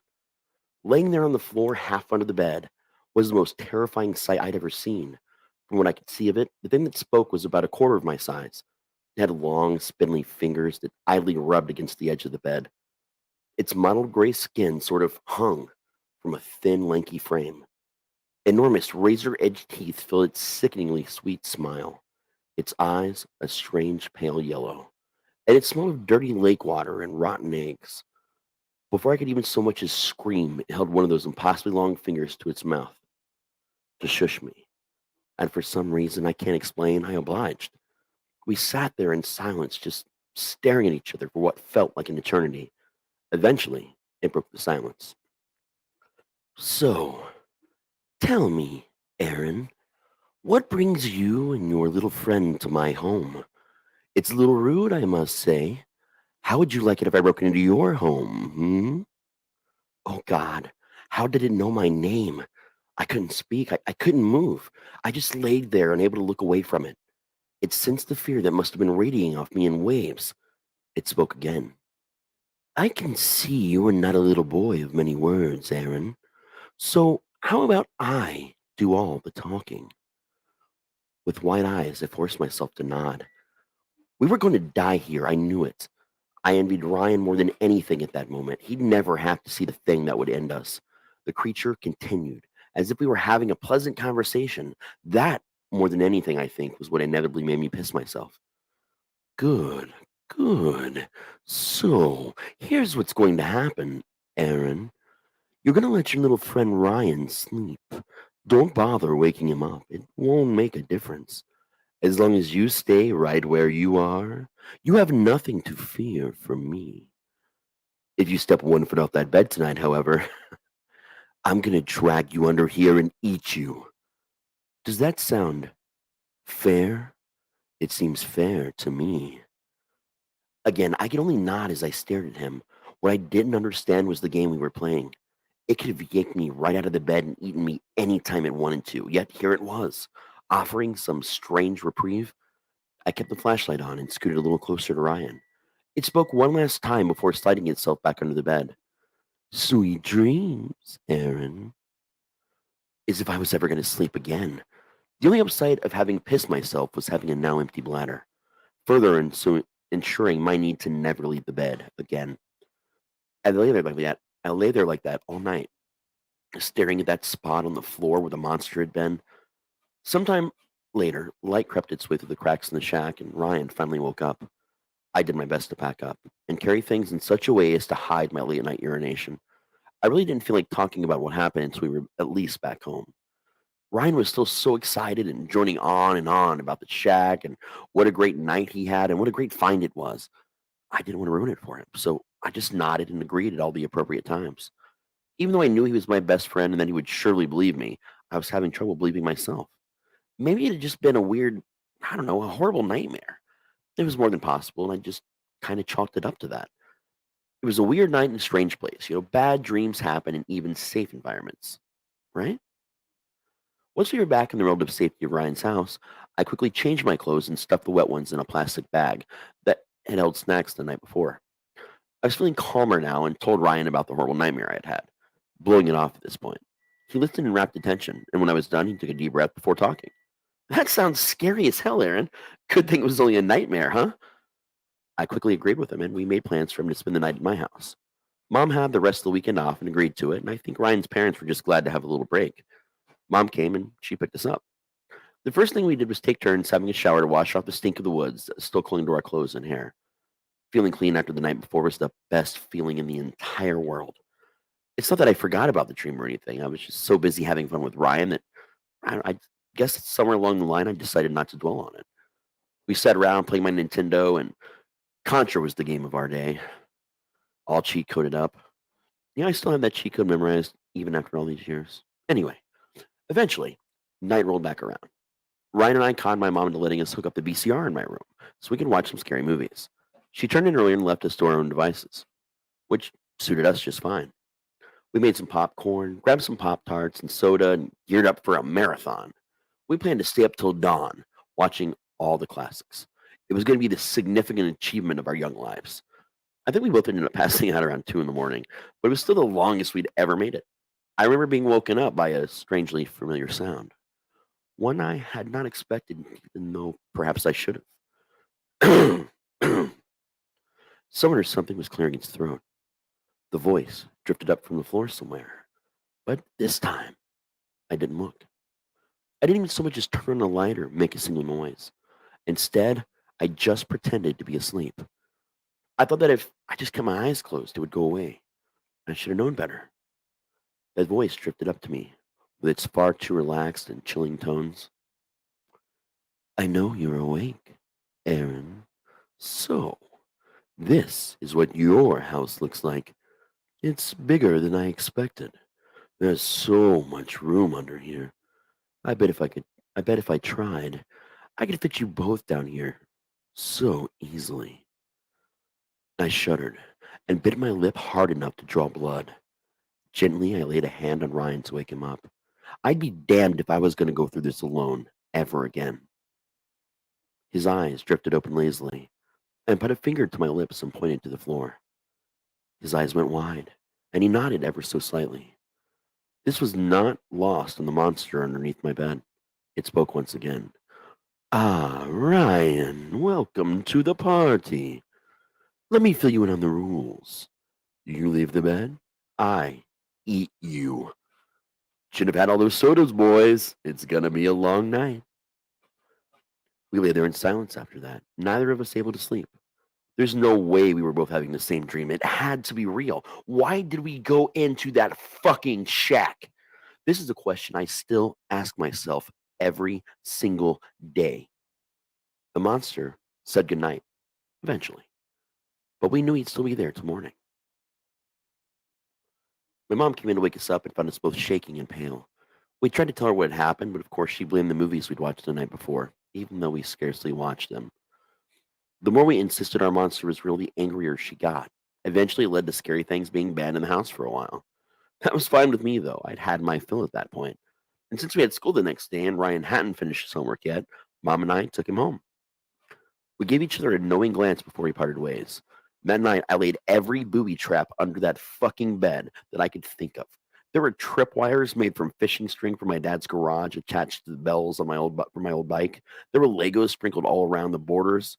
I even stuffed my toy chest and all sorts of things under there to make sure the monster had no room to hide. I assumed Ryan had done the same thing, or at least I hoped he did. Seeing him the next day at school was a relief. Apparently, neither of us had gotten a visit, so that was something. As usual, we went to his house after school, but took a break from the fort for a while. Neither of us wanted to be any closer to that shack than we needed to be. Before Mom came to pick me up, Ryan's mom got a call from a relative. Apparently, her grandmother was dying, and they had rushed to Florida to be with her. That meant I'd probably have a babysitter after school till they came back. Before bed that night, I checked my traps, deciding everything was all set. As I crawled into bed, and after hours of staring at the ceiling, I finally fell asleep. That night, I woke up to the sound of that old bike bell going off and something moving under the bed. Shortly after, I heard, and then the voice.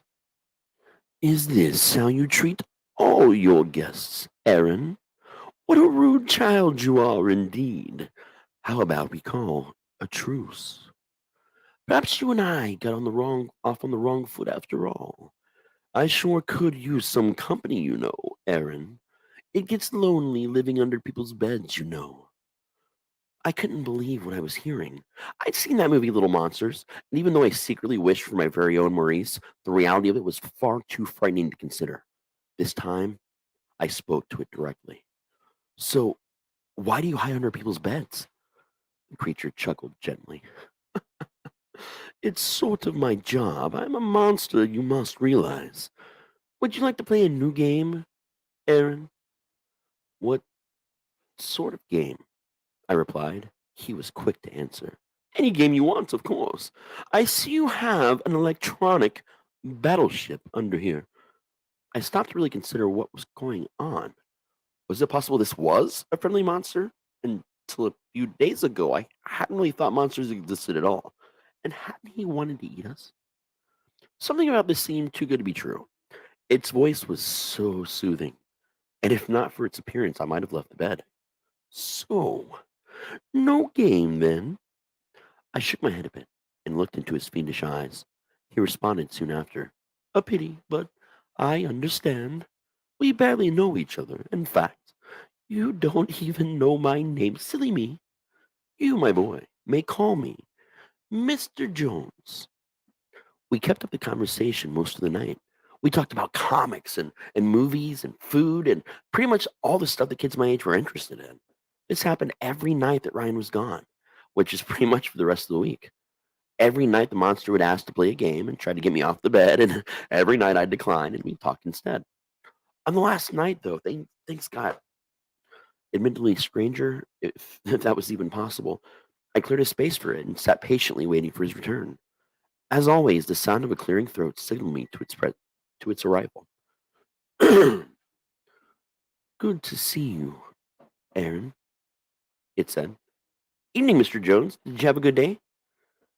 Mr. Jones shook his head. No, Aaron, I did not. I'm starving, you see. I haven't eaten in, about a week. Come play a game with me, why don't you? Help me get my mind off the hunger. This time, when I refused, it got angry. Enough of the bullshit, you little brat. I'm gonna eat you and your little friend, no matter how long it takes. I'm gonna pick the flesh from your tiny little bones and suck out the marrow. I'm gonna start with your eyes, though. That's the most delicious part. There'll be nothing left of you, Aaron. Nothing left at all. The bedspread and sheet moved as if it were tugging them. Eventually, it slid off into the floor and disappeared beneath the bed. Then all of a sudden, everything just stopped. For a moment, I could swear I heard someone crying and screaming. It sounded so eerily familiar to me somehow. I lay there awake for hours longer with nothing to show for it, before eventually I fell asleep, huddled in the centermost part of my bed. The light slipped into the windows of my room, but it was the crying and loud voices I heard coming from the living room that woke me up. I crept out of bed and cupped my ear against the door to hear what was going on. With everything I'd been dealing with, I was not prepared for what I heard. Ryan and his family had come back late the night before, but when they woke up in the morning, he was gone. The only trace of him had been a streak of blood that stretched across his floor and disappeared beneath his bed. It was at that moment that I knew the screams I'd heard the night before had been his. They organized many people to search the neighborhood and surrounding woods, but I knew exactly what had happened to him. I even tried to tell people, but no one would believe me. I told them about the shack, though. No one believed that either. His family moved away a few months later, and I assumed to escape the constant reminder of their son's disappearance. I myself moved on with my life as best I could. I grew up and left town as soon as possible. I never really settled down and had kids, though. I always preferred to be alone more than anything. The older I've gotten, the harder it's been to make connections with people.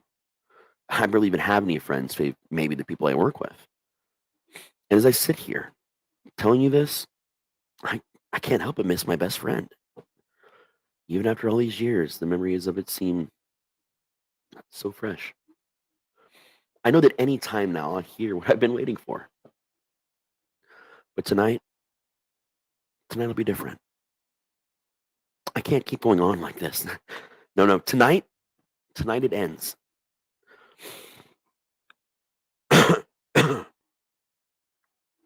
I can hear him even now, moving.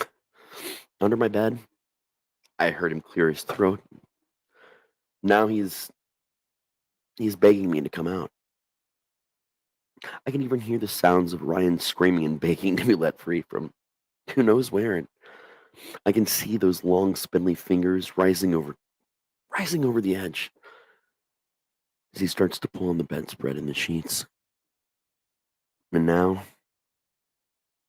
now I can see his yellow eyes creeping up to get one last good look at me. And that's the end. Lovely, lovely. I do enjoy that one. Definitely one of my favorite stories. And hey, everybody who's joining us. Glad you got to hear some stories so far tonight. Stick with us. Definitely. Still have some more coming, I hope, from the two below. Oh, yeah. Because Ross and I can't tell a story that's shorter than like 30 minutes apiece. Yeah, that was one of my shorter ones. And apparently, it didn't take as long as I thought it would to tell this one. But that one was fun for me because I've never actually done an out loud reading to anyone from this story, and this other than when I was doing the mime before it was Sounds is Crimson, this was actually the first short story I ever wrote professionally. Was that story? And it's based on a real shack and real woods right next to it, like not far from a real tree fort me and my brother Ryan had when we were kids out playing in the woods. And this was some story we used to tell ourselves about how there had to have been a monster that lived in this place, and it just kind of stayed in my head over the years. And I've been lucky enough to have a couple of really good narrators actually do a version of the story, so it's kind of fun to get my own one out there and what I have always thought Mr. Jones sounds like. Yeah, at first I thought it was just a smoker's cup. No, yes. Did you not notice? I started that at the beginning of the episode, and but that was Once I realized when we started rolling what I was going to read, I kind of figured also that you guys would pick Mr. Jones. I was hoping. Yes, because we like Mr. Jones. The original. We don't dislike Jimmy's toys, but oh yeah. The original version was just called Mr. Jones, and then.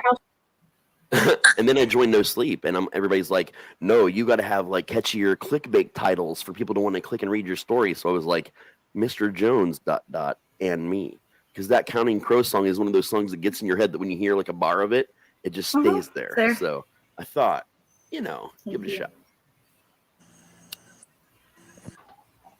All right. So who's next on this storytelling segment? I think it's Matt. It's Matt's actual real life encounter scenario. Ooh, here we go. This is a good one too. Here we go, Matt. So it was about probably a year to 2 years ago, and being dumb, doing all these teenager things that you're not supposed to do for rebellion. We were having a really good night, and we were partying a little bit. So, and we got really, really hungry. The munchies, some people would say. And there's a Thornton's around the corner from the old house where I lived at, and we thought, okay, yeah, we can just go walk down this road. It'll be all right. So we take upside, we take the left side of the house to go to Thornton's because it's the fastest way. And we're having a good time. We get our drinks, we get our snacks, and we decided, you know what? We're just going to explore a little bit more. We're going to take the long way home. And of course, we start walking and we cross the railroad. We're about maybe a quarter of the way home, and we see this guy with a skateboard come over the railroad. Oh yeah, it's cool. Somebody's just riding their skateboard late at night. Yeah, that's awesome. But he just sits there and he's staring at us. And so we get a little bit weary, and I'm like, screw it. Let's just go. This dude's acting super weird. Let's take a run for it. And the moment we start running, this dude gets off of his skateboard and starts bolting towards us as fast as he can. And we see this dude behind us while we're running, and one of my friends named Aiden loses his shoes, his slides. They just flipped right off. We're like, okay, we need to group up. If this dude's gonna come get us, we're just gonna try to take it and beat it if we can. And it gets closer and closer, and all we see are these two white beaming eyes. And we're like, oh yeah, this is gonna be fun. And then out of nowhere, he goes to go get his slides back because he had ran pretty far away. And the next time we look behind us, he's vanished. Not there anymore. Mind you, where I used to live, there was a huge, long fields of grass everywhere. It was a knockout of blink and you miss type of city. So we're on eggshells, like all the way rest home. And we get through the door, and I go into my room, and I creak open the the blinds for my room, and all I see in the distance are these white beaming eyes. That's it. You actually remember when that happened to you because I heard this story from your brother, from your friend Aiden, from a little bit from your mom, and from you because you guys were trying to figure out what the hell was going on and what had happened. And that was a pretty intense situation for you guys, man. Oh yeah. It's kind of an opposite of the black-eyed kids sort of thing. Yeah, White eyes and black person chasing you down. It kind of also reminded me of some of the more modern city-based mimic stories you hear, because a lot of people think mimics are just a woods thing, but there have been a lot of accounts of mimic-like things in situations very similar to this.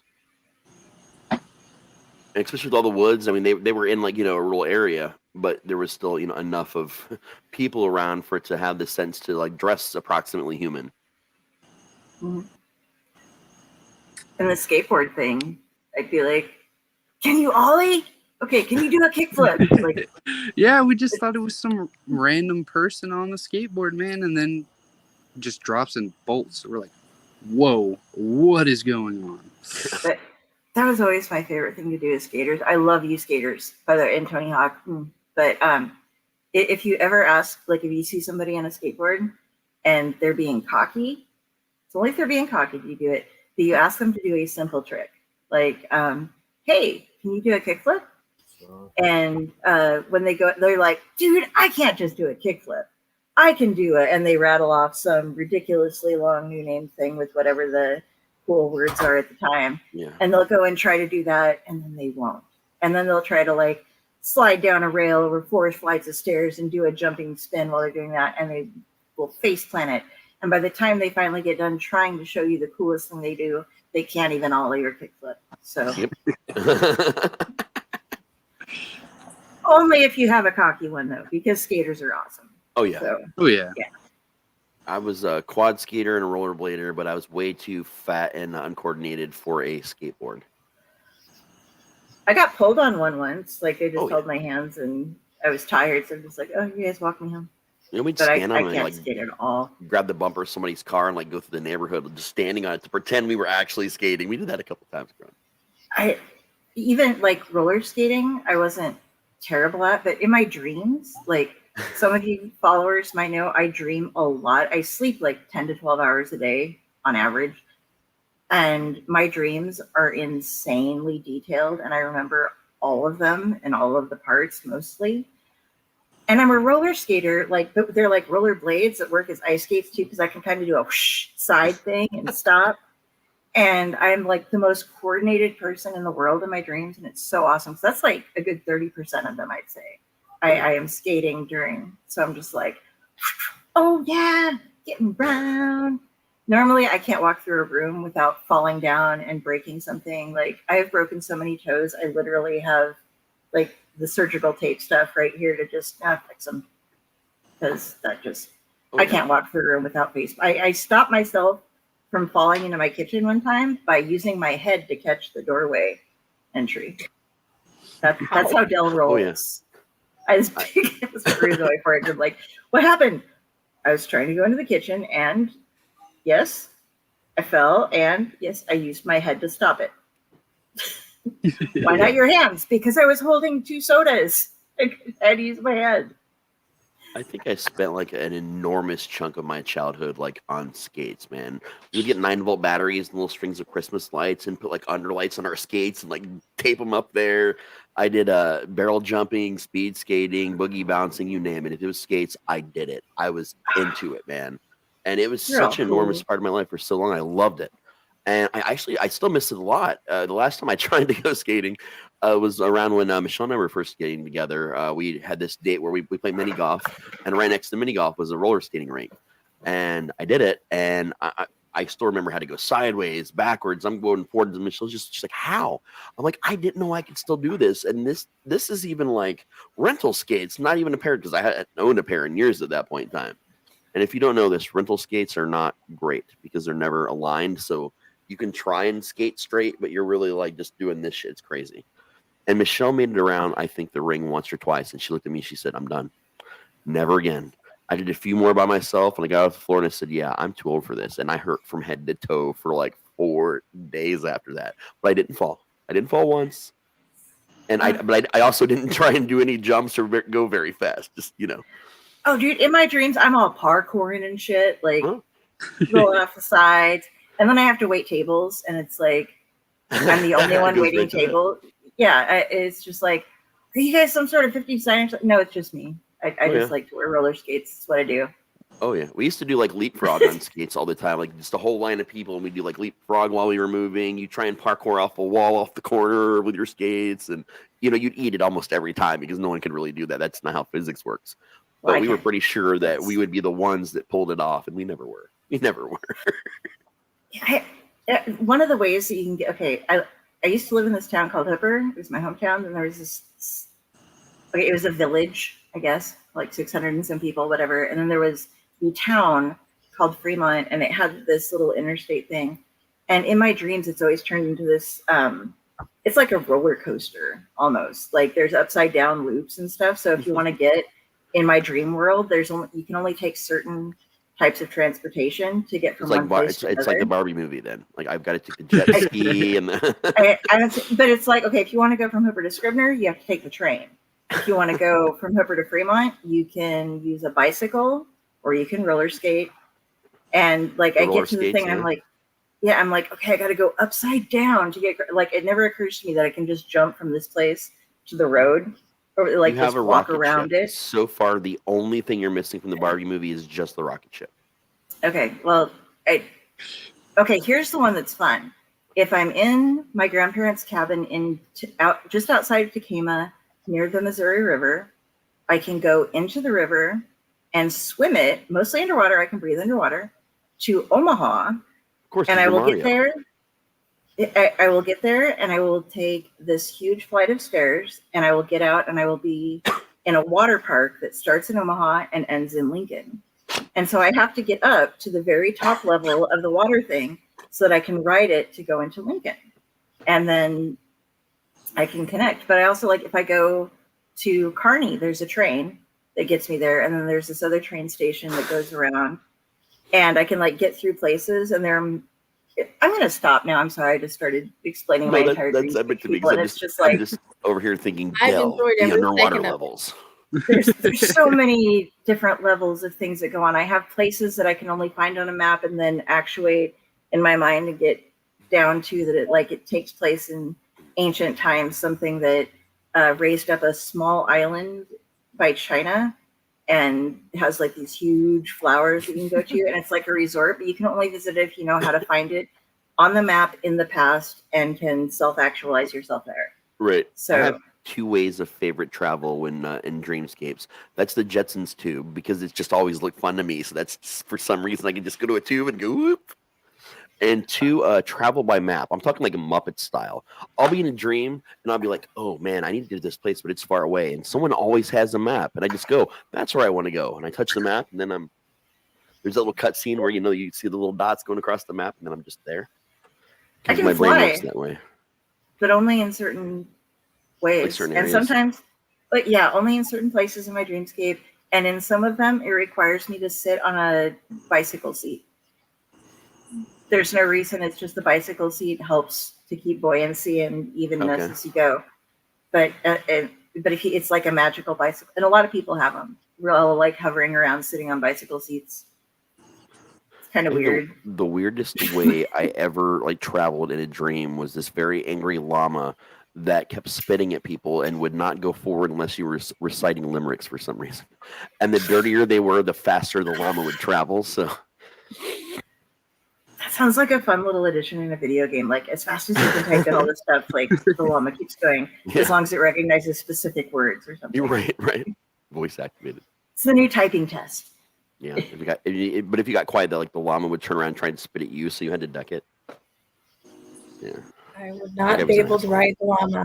That guy was an asshole. You saw my rapping skills. I'm not going to be able to do it.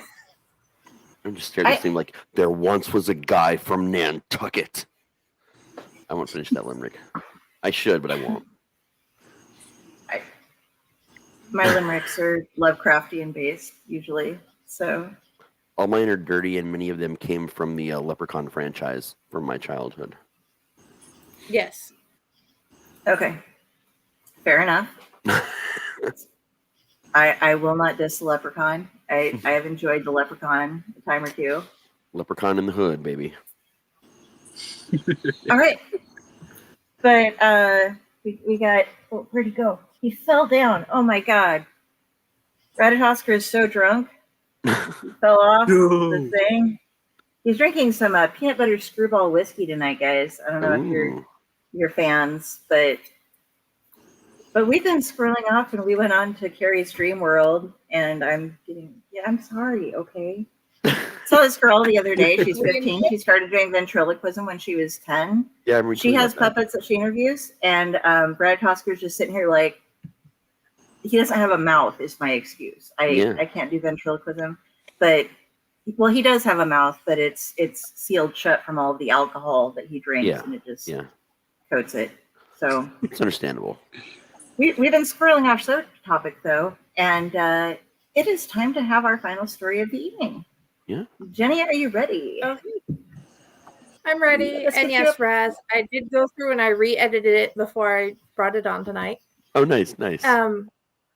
Sal's friend. The train brake screeched and caught everyone's attention on Railroad Street and Hot Water Road. Within minutes, sirens cut through the air. My sister had been gone for hours. We knew she'd gone up the hill to play with one of the neighbor girls. They had been friends for a while. I saw them play in the friend's yard a bunch. It was getting dark, and Mom told me to walk up the hill to get Sal for dinner. I walked out and saw cops and other rescue vehicles stopping on the train track. I bowled up the hill, yelling her name. Selma! Selma! I screamed and screamed until I couldn't scream anymore. I ran around the house her friend lives in. I couldn't find her. I realized the rescue people were at the bottom of the drop-off. I walked over through the few trees beside the road, looking down at what they were doing.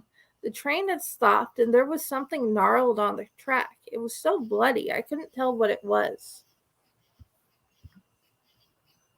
2 seconds. There we go. I power walked back home and heard Mom screeching unintelligible words. She was bawling and screaming like something was wrong. I saw my sister standing beside her with that little girl. They looked see-through. Sal walked over and put her hand in mine. A scene like a movie played in my mind, and I found out what happened while I worked on the stupid, useless math homework. She ran up the hill to the blue 2-story house. Emma was already playing outside. She wore the same blue gingham dress and tan apron all the time, but Sal figured she liked it. "Hi, Emma! How are you doing today?" Sal asked. "You'll have to catch me and find out," Emma giggled as she started running, her smile so big. Darn it. She ran away. Sal chased after her like she had all summer. She could never figure out why she couldn't catch her, but Emma could always get her. Why was her touch always like a winter wind? They ran around the house and just inside the woods behind the house. They tried not to go far in the woods because of the drop-off in the train tracks. Every so often, Emma would tap Sal's shoulder and giggle as she ran away. Sal tried to catch up as they ran and giggled all evening. It seemed like her hand would go through her arm whenever she got close. As it got dark, Emma handed Sal a pretty blue handkerchief with white and yellow flowers as she stood in the front yard. "Let's play Marco Polo, and I promise to let you catch me," Emma said with a mischievous smile.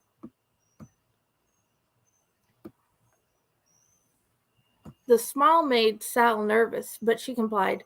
"Marco," she said as she heard that Emma had already moved but never heard her steps. She walked towards the sound. When she got where she thought she was closer, she said it again. "Marco! Polo!" she heard from farther away. She continued past the house by touch into the backyard. "Marco! Polo!" from even farther away. She carefully walked closer and found she was just outside the woods when she accidentally kicked a tree. "Marco!" She heard a train on the tracks off in the distance. "Polo!" She heard Emma within the woods. She started to work her way into the trees, the underbrush scraping her legs. After a few steps, she yelled to be heard. The train was closer. "Marco! Polo!" She heard from so close in front of her. She started running through the underbrush, thinking only about tackling her friend. The first time winning would be so cool. Suddenly, there was no more ground, and the train horn blared right in her ear as she plummeted and felt the metal of the train engine. After the train passed, she got up and ran to Emma. She wrapped her arms around her and said, "I finally got you." Emma said, "We can play forever," and pointed at the prone form on the tracks. Okay, that's the story. Oh, that was neat. I love that. This is when I was so excited to get help beta read for you, Jenny, because I told you before, like that ending, man, that was a mind fuck. Like you think everything's pretty normal, they're just the kids playing, but like then when you really stop, it took me that moment after reading it to go, wait, what? And then I immediately had to read it all the way through a second time. I tried to weave little hints of what was actually happening in. You did very well. Very well. I love this version. I mean, like I said, I loved all the versions that you had, but this version, man, you did such a good job on this story. It reminds me a little bit of one of Neil Gaiman's stories where but a kid runs away from home and he ends up finding a ghost, but he realizes what it is. Yeah. But yours has that different feel to it where it's like, oh, wow. Yeah. I don't know ahead of time what's going on and just wants to have her friend. Yeah. Oh, yeah. And that's very cool. And I love that it starts in the action, like with the, obviously this girl is missing or there's something about there's something going on with the adults and everything in the background. Like, so you get all these beautiful hints and you're not sure what to do because you're in the action when it starts. Uh-huh. And that, man, I feel like I get hit by a train when I read the end of that story. In the best way, though. In the best way. Oh yeah. As long, I just don't want to find out what it is to be hit by a train. My neighbor actually did find out. Ooh. Survived or no? Yeah, that's fun. For a little bit, but not long. Oh, that's so good. I want to know what it's like to be struck by lightning, but not by experience, because I'd read up on this guy who he's called the luckiest guy on earth, and he'd been struck by lightning 7 times, and his wife had been struck once or twice as well. It was just weird. Like, he carried around a bucket of water to put himself out if he caught on fire, and he actually used it after he was struck by lightning and caught on fire.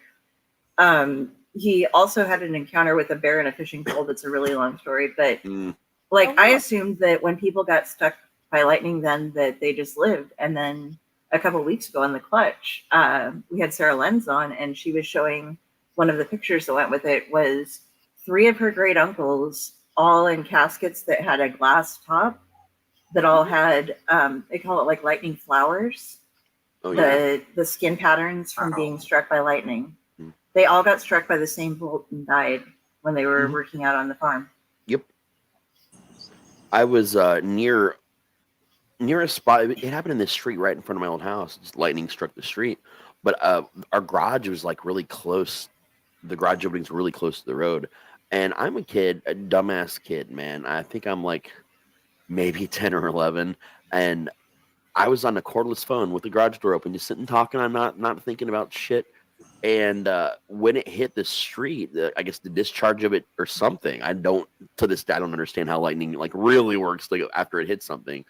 But it actually, I felt a little bit of a zap and pulled the phone away, and a little bit of my earring that I had was melted. Not like completely like melted and oozed, it was just like a little bit melted and warped. I was like, it felt like a really strong static shock to me. Wow. And then later in life, Silent Hill 2 had just come out, and it was super popular and huge. And me and a small group of people would get together at one of our friends' apartments in the middle of the night. We'd only play at night because it's Silent Hill. And we would just play the game together, like up close by the TV. We had like an ongoing thing where we would just call the Blockbuster and say, yeah, we're keeping this for another couple days. I think we had it rented out for 3 weeks at this point in time. And we had already beaten it like, I don't know, 4 or 5 times. And we'd just done a start over, and you get to this beginning part of the game where you go into this really fucked up apartment complex. And you drop your key. Your character drops your keys on the ground. And you go to pick up the keys, and you look up, and there's this like a Silent Hill creature, just almost like a zombie-ish, just staring at you in the gate. And as that happened, we knew what was about to happen. The jump scare was coming. We're all excited. I got the controller in my hand, and lightning hit the side of the apartment complex. And this was a corded controller. And I can tell you, boys and girls, your parents were not lying to you. It hit the TV antenna on the side of the whole apartment complex. It went through. It fried things in people's houses. And when it hit the PlayStation, it did not somehow fuck up the PlayStation. I don't know how it didn't. Maybe I grounded it. I don't know what. But I got a really fucking painful jolt in my hand. And I don't know how I was able to let it go, but I was able to let it go. And it like knocked me back. Like not like across the room or nothing. Just kind of knocked me back a little bit. And from then on, we never played that game at night again. We only played it during the day. Because I cannot imagine a more... and I knew this jump scare was coming. I just didn't know that I was going to get mildly electrocuted when it happened that time. Just mildly electrocuted. Just mildly. No big deal. So, hey guys. We've been on for going on about 2.5 hours here. Yep. We've shared all of our stories. We told you we have some new stuff coming up, but something we didn't talk about because it happened suddenly. We have been doing our Unwrapped show, and we've decided that we're going to start including some stuff for some younger viewers. So there will be PG content being released very soon from Elliott. And part of soon is, tomorrow. Yeah, the first one. Because we plan it so well. But we are going to... we need to keep on the banner. The Illuminated Owlet Society Unwrapped will be premiering tomorrow, and with that, we are going to be opening up a kids set of a box. And Jenny, you know a little bit more about it, so could you please fill us in on how it got put together? So my daughter had asked for their special gift for reading all summer. This time could be the Attack of Shoe Mountain book by Patricia Harris. And she agreed to make something special. And she'd sent little packages for each of the kids. Tomorrow, my sidekick is going to be Cassie, and we're going to show her package that she received to show what, and inside all the kids will have gotten the same thing. And we're going to have Patricia Harris come on and talk with us, with me and my little beautiful girl. And yes, she actually does have an owl light in her room. I had it as my profile picture for a little while. And I don't know how that worked. Gina got the owl light.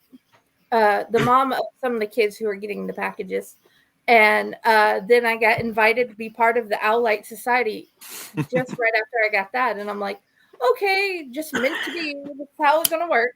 So yeah, tomorrow we are going to come on with the author and Cassie, and we're just going to have a nice little conversation and talk about the beautiful little surprises she got as the reward for doing reading all summer and us learning all about random facts about any animals and whatever she found. That's so very amazing. cool. I'm so glad we're doing this, man, because we talked about also doing like a younger kids and a teenage kid version of Allied Society. Like we've been talking about doing a lot of stuff like that, and it I don't know, it's a special thing that we get to do, and it means a lot to me, man. It's so awesome. I love helping you with, but like I haven't done it as much as I should. But when you guys are like, you send me a message, and one of your kids is asking like, "What's your favorite animal?" So I want to learn about it, and then being able to be like, oh, I'm really into the octopus right now. So like check out this video, like the octopus dreaming, and being able to share stuff back and forth with your children is just a joy. It is so much fun. Yeah. She had found this National Geographic book about sea creatures, and there were multiple different octopuses in the book. So we carried it on into our science lessons from the videos you shared, and then we found more about it. And it's just like, it just weaves into everything. Oh yeah. Just summer we refused to cut out science in our little alchemy classes, what we call our home ec classes, where we learn to bake and cook various things. It sounds more fun if it's alchemy. Yeah. Alchemy is very fun. Yes. And this is how you poison your pancakes. I'm just playing. At any moment there was a time for that. It was nutmeg. We don't poison them. Unless you're allergic to cinnamon, then you probably shouldn't eat breakfast with us. Probably shouldn't eat most things. I'm allergic to mangoes, which is very specific, but they've become a thing lately. Like over the past, it's like been like 15, 20 years or so that they started becoming like huge. Mango habanero. And I always have to like ask if I see anything mango on the menu, just make, because like when I was cooking, I had to cook with mangoes. And if you're allergic to a food, you aren't just allergic to eating it, you're allergic to touching it as well. Yes. And strong sense of it can trigger you, yeah. Yeah, I had my gloves on and stuff to get the mangoes, but I still ended up having red welts going up my arms trying to make a mango salsa, and getting congested and everything. And so I would make everything but the mango part of the mango salsa at the one job I worked. And but I've learned like even the minute amount of it that they use in things like the liqueur hypnotique.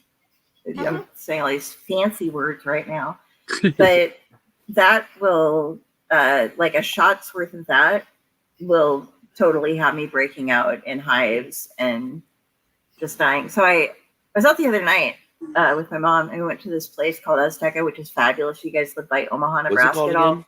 Azteca. We have a Mixteca here. This is just like a family-owned business. It's wonderful. It's off like 144th Street. They just added a Scooters nearby, so you can grab your coffee to go on the way out, or go and get the Mickey D's one. It's close to. But they had a new thing on the menu, and like we have loved this place forever because it is cheaper to go inside, sit down. You get served like a couple of different salsas and some beans and this cabbage slaw that are awesome with chips for free. And then you order your food, and it comes out like I get a full meal for like $10 to $15 that is out within like 5 or 10 minutes after ordering. And it's cheaper than going through a drive-through, and yet you're getting these huge meals that you're taking half of it home with. But they had calamari on the menu as like a new item, and I was like, well, I have never, tried calamari here. I love calamari. We get it everywhere we go. And Mom's like, I don't think we need to order it because it's not the kind of place where you get calamari. And I'm like, but Mom, it's calamari. And we ordered it, and it was like when you get that fake K crab, it was like tubes in a fish stick size of calamari that was just kind of like ground and put together. And then I like dipped it in the sauce that it came with, and I was like, oh shit, I know that taste. And it was a mango habanero dipping sauce that they served I was like, is that mango? And she's like, yeah. And I'm like, I'm allergic. And she's like yanked it off the table. She was like, we don't get you. I'm like, I had one bite. I should be okay. Just one bite. I'm good. But calamari fish sticks, not on a recommend. Everything else that has Azteca, go for it, guys. You're Almost good, dying of an allergy. 2 thumbs up. Well, Michelle is allergic to iodine, and there's a lot of iodine in seafood, right? Yeah. And over time, she actually developed a side allergy to seafood.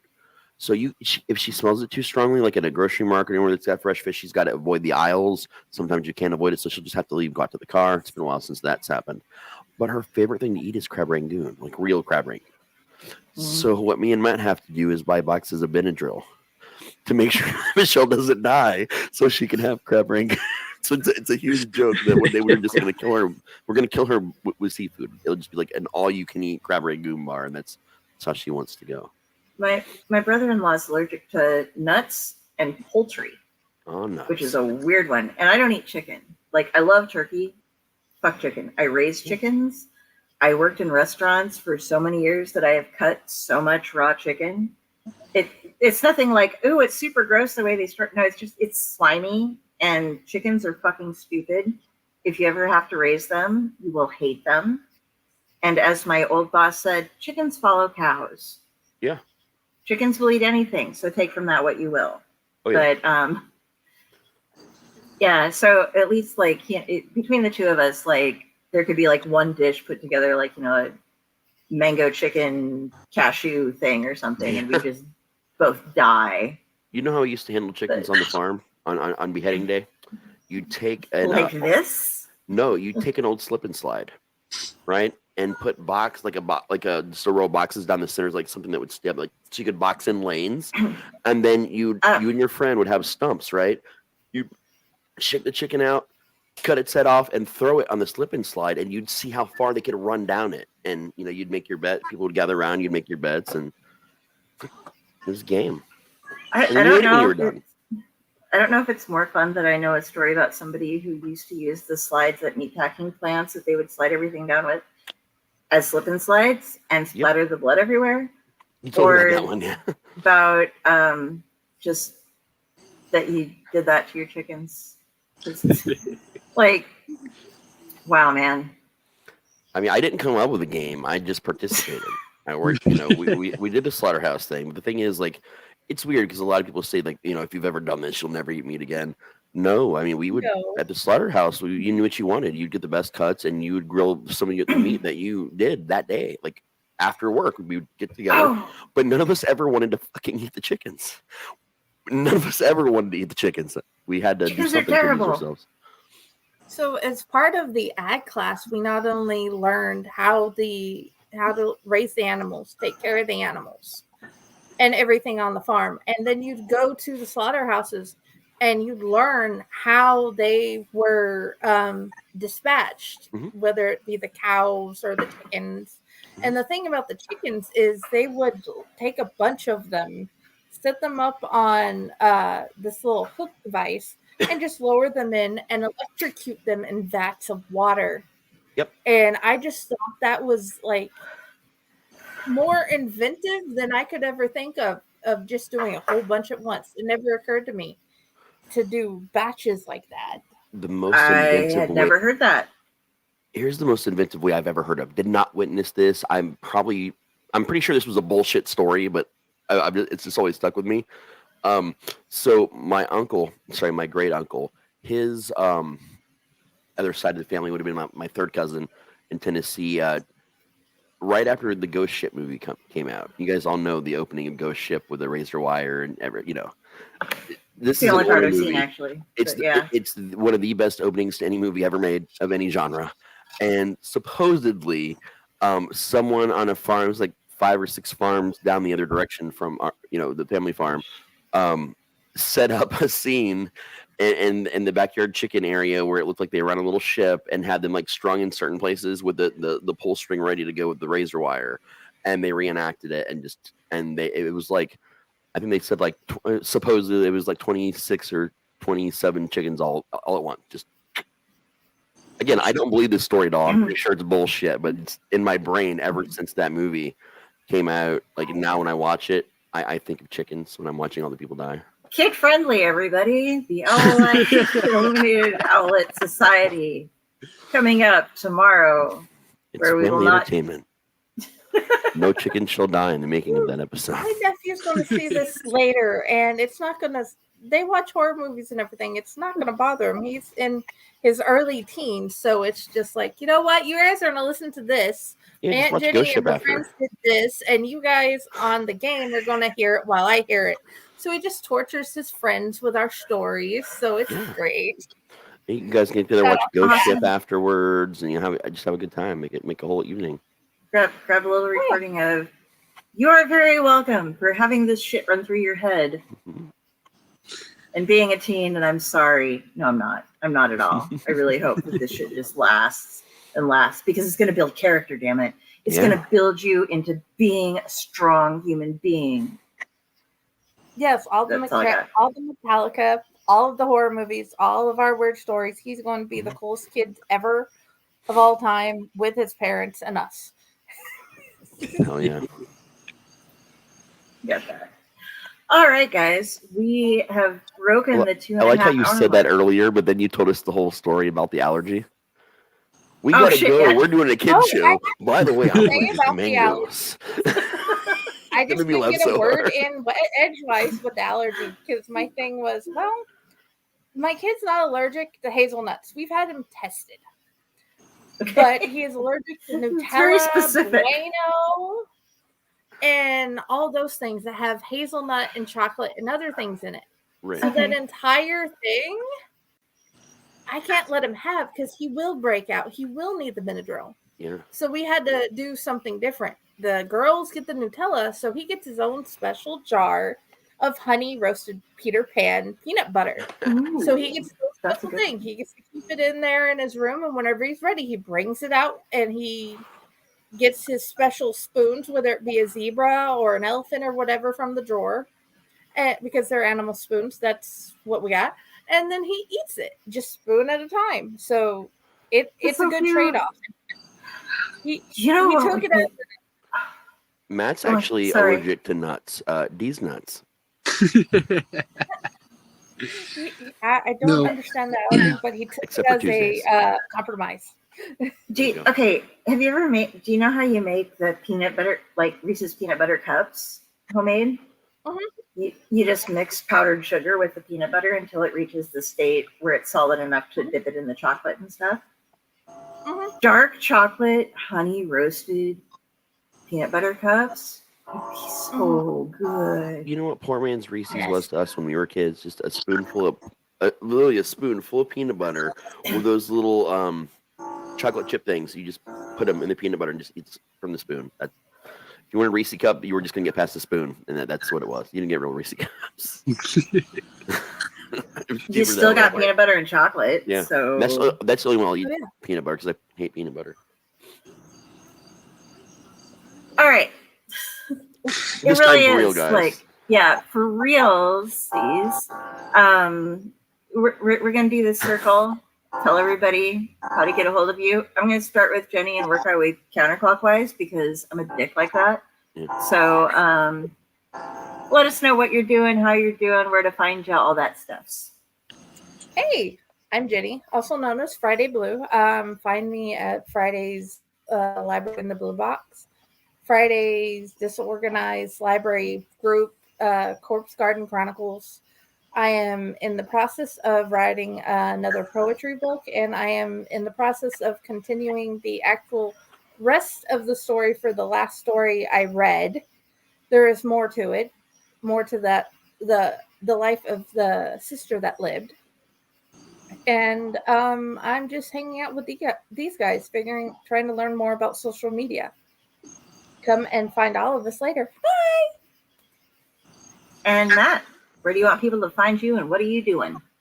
You can come find me on Facebook at Matt Propz, and then with Snapchat, TikTok, and Twitch, it's the name you see on the screen right now, Matt Propz. And with that in mind, I'm pretty sure this Friday is another episode of Mats and Monsters, and I'm looking forward to that. Awesome. And all of these links, by the way, should be either above or below, depending on where you're at. We'll go around. You can find me either here on the Owlite Network under Delphine Galdracaca, which is the Chanting Crow, or you can go and find Carrie, Kari Sanders on Facebook. And if you see the crow, you know it's me. I'm involved with a lot of the shows here on the Owlite, as well as over on the Dorkening, where I am sometimes on splash pages and generally on Midweek Geeks. You can find me right here in my chair every time you click the button to watch one of our episodes. Thank you. I've said it all so many times. One time it was I don't know, like I think it was when we did an unprinted pages. I was like, my name is Raz. I'm a Virgo. I like long walks in the woods at night where no one can hear you scream. I've just been coming up with random shit lately. I'm so tired of just going through everything. Basically, look up Raz Slasher and you can find him anywhere. Yep. Yeah, Jenny has ensured. Our girl Friday down there has made sure that he is everywhere you can possibly look, and she does an amazing job, guys. She does all of our Owlite promotion and stuff, and she's just like, "Oh, and I'm making rooms for this, and I'm doing," and just like, yeah, what? Killing it, man. Yeah. So everything that we're sending out, thank Jenny for that because she's awesome. And with that, y'all have a good night. Yeah, get the fuck out.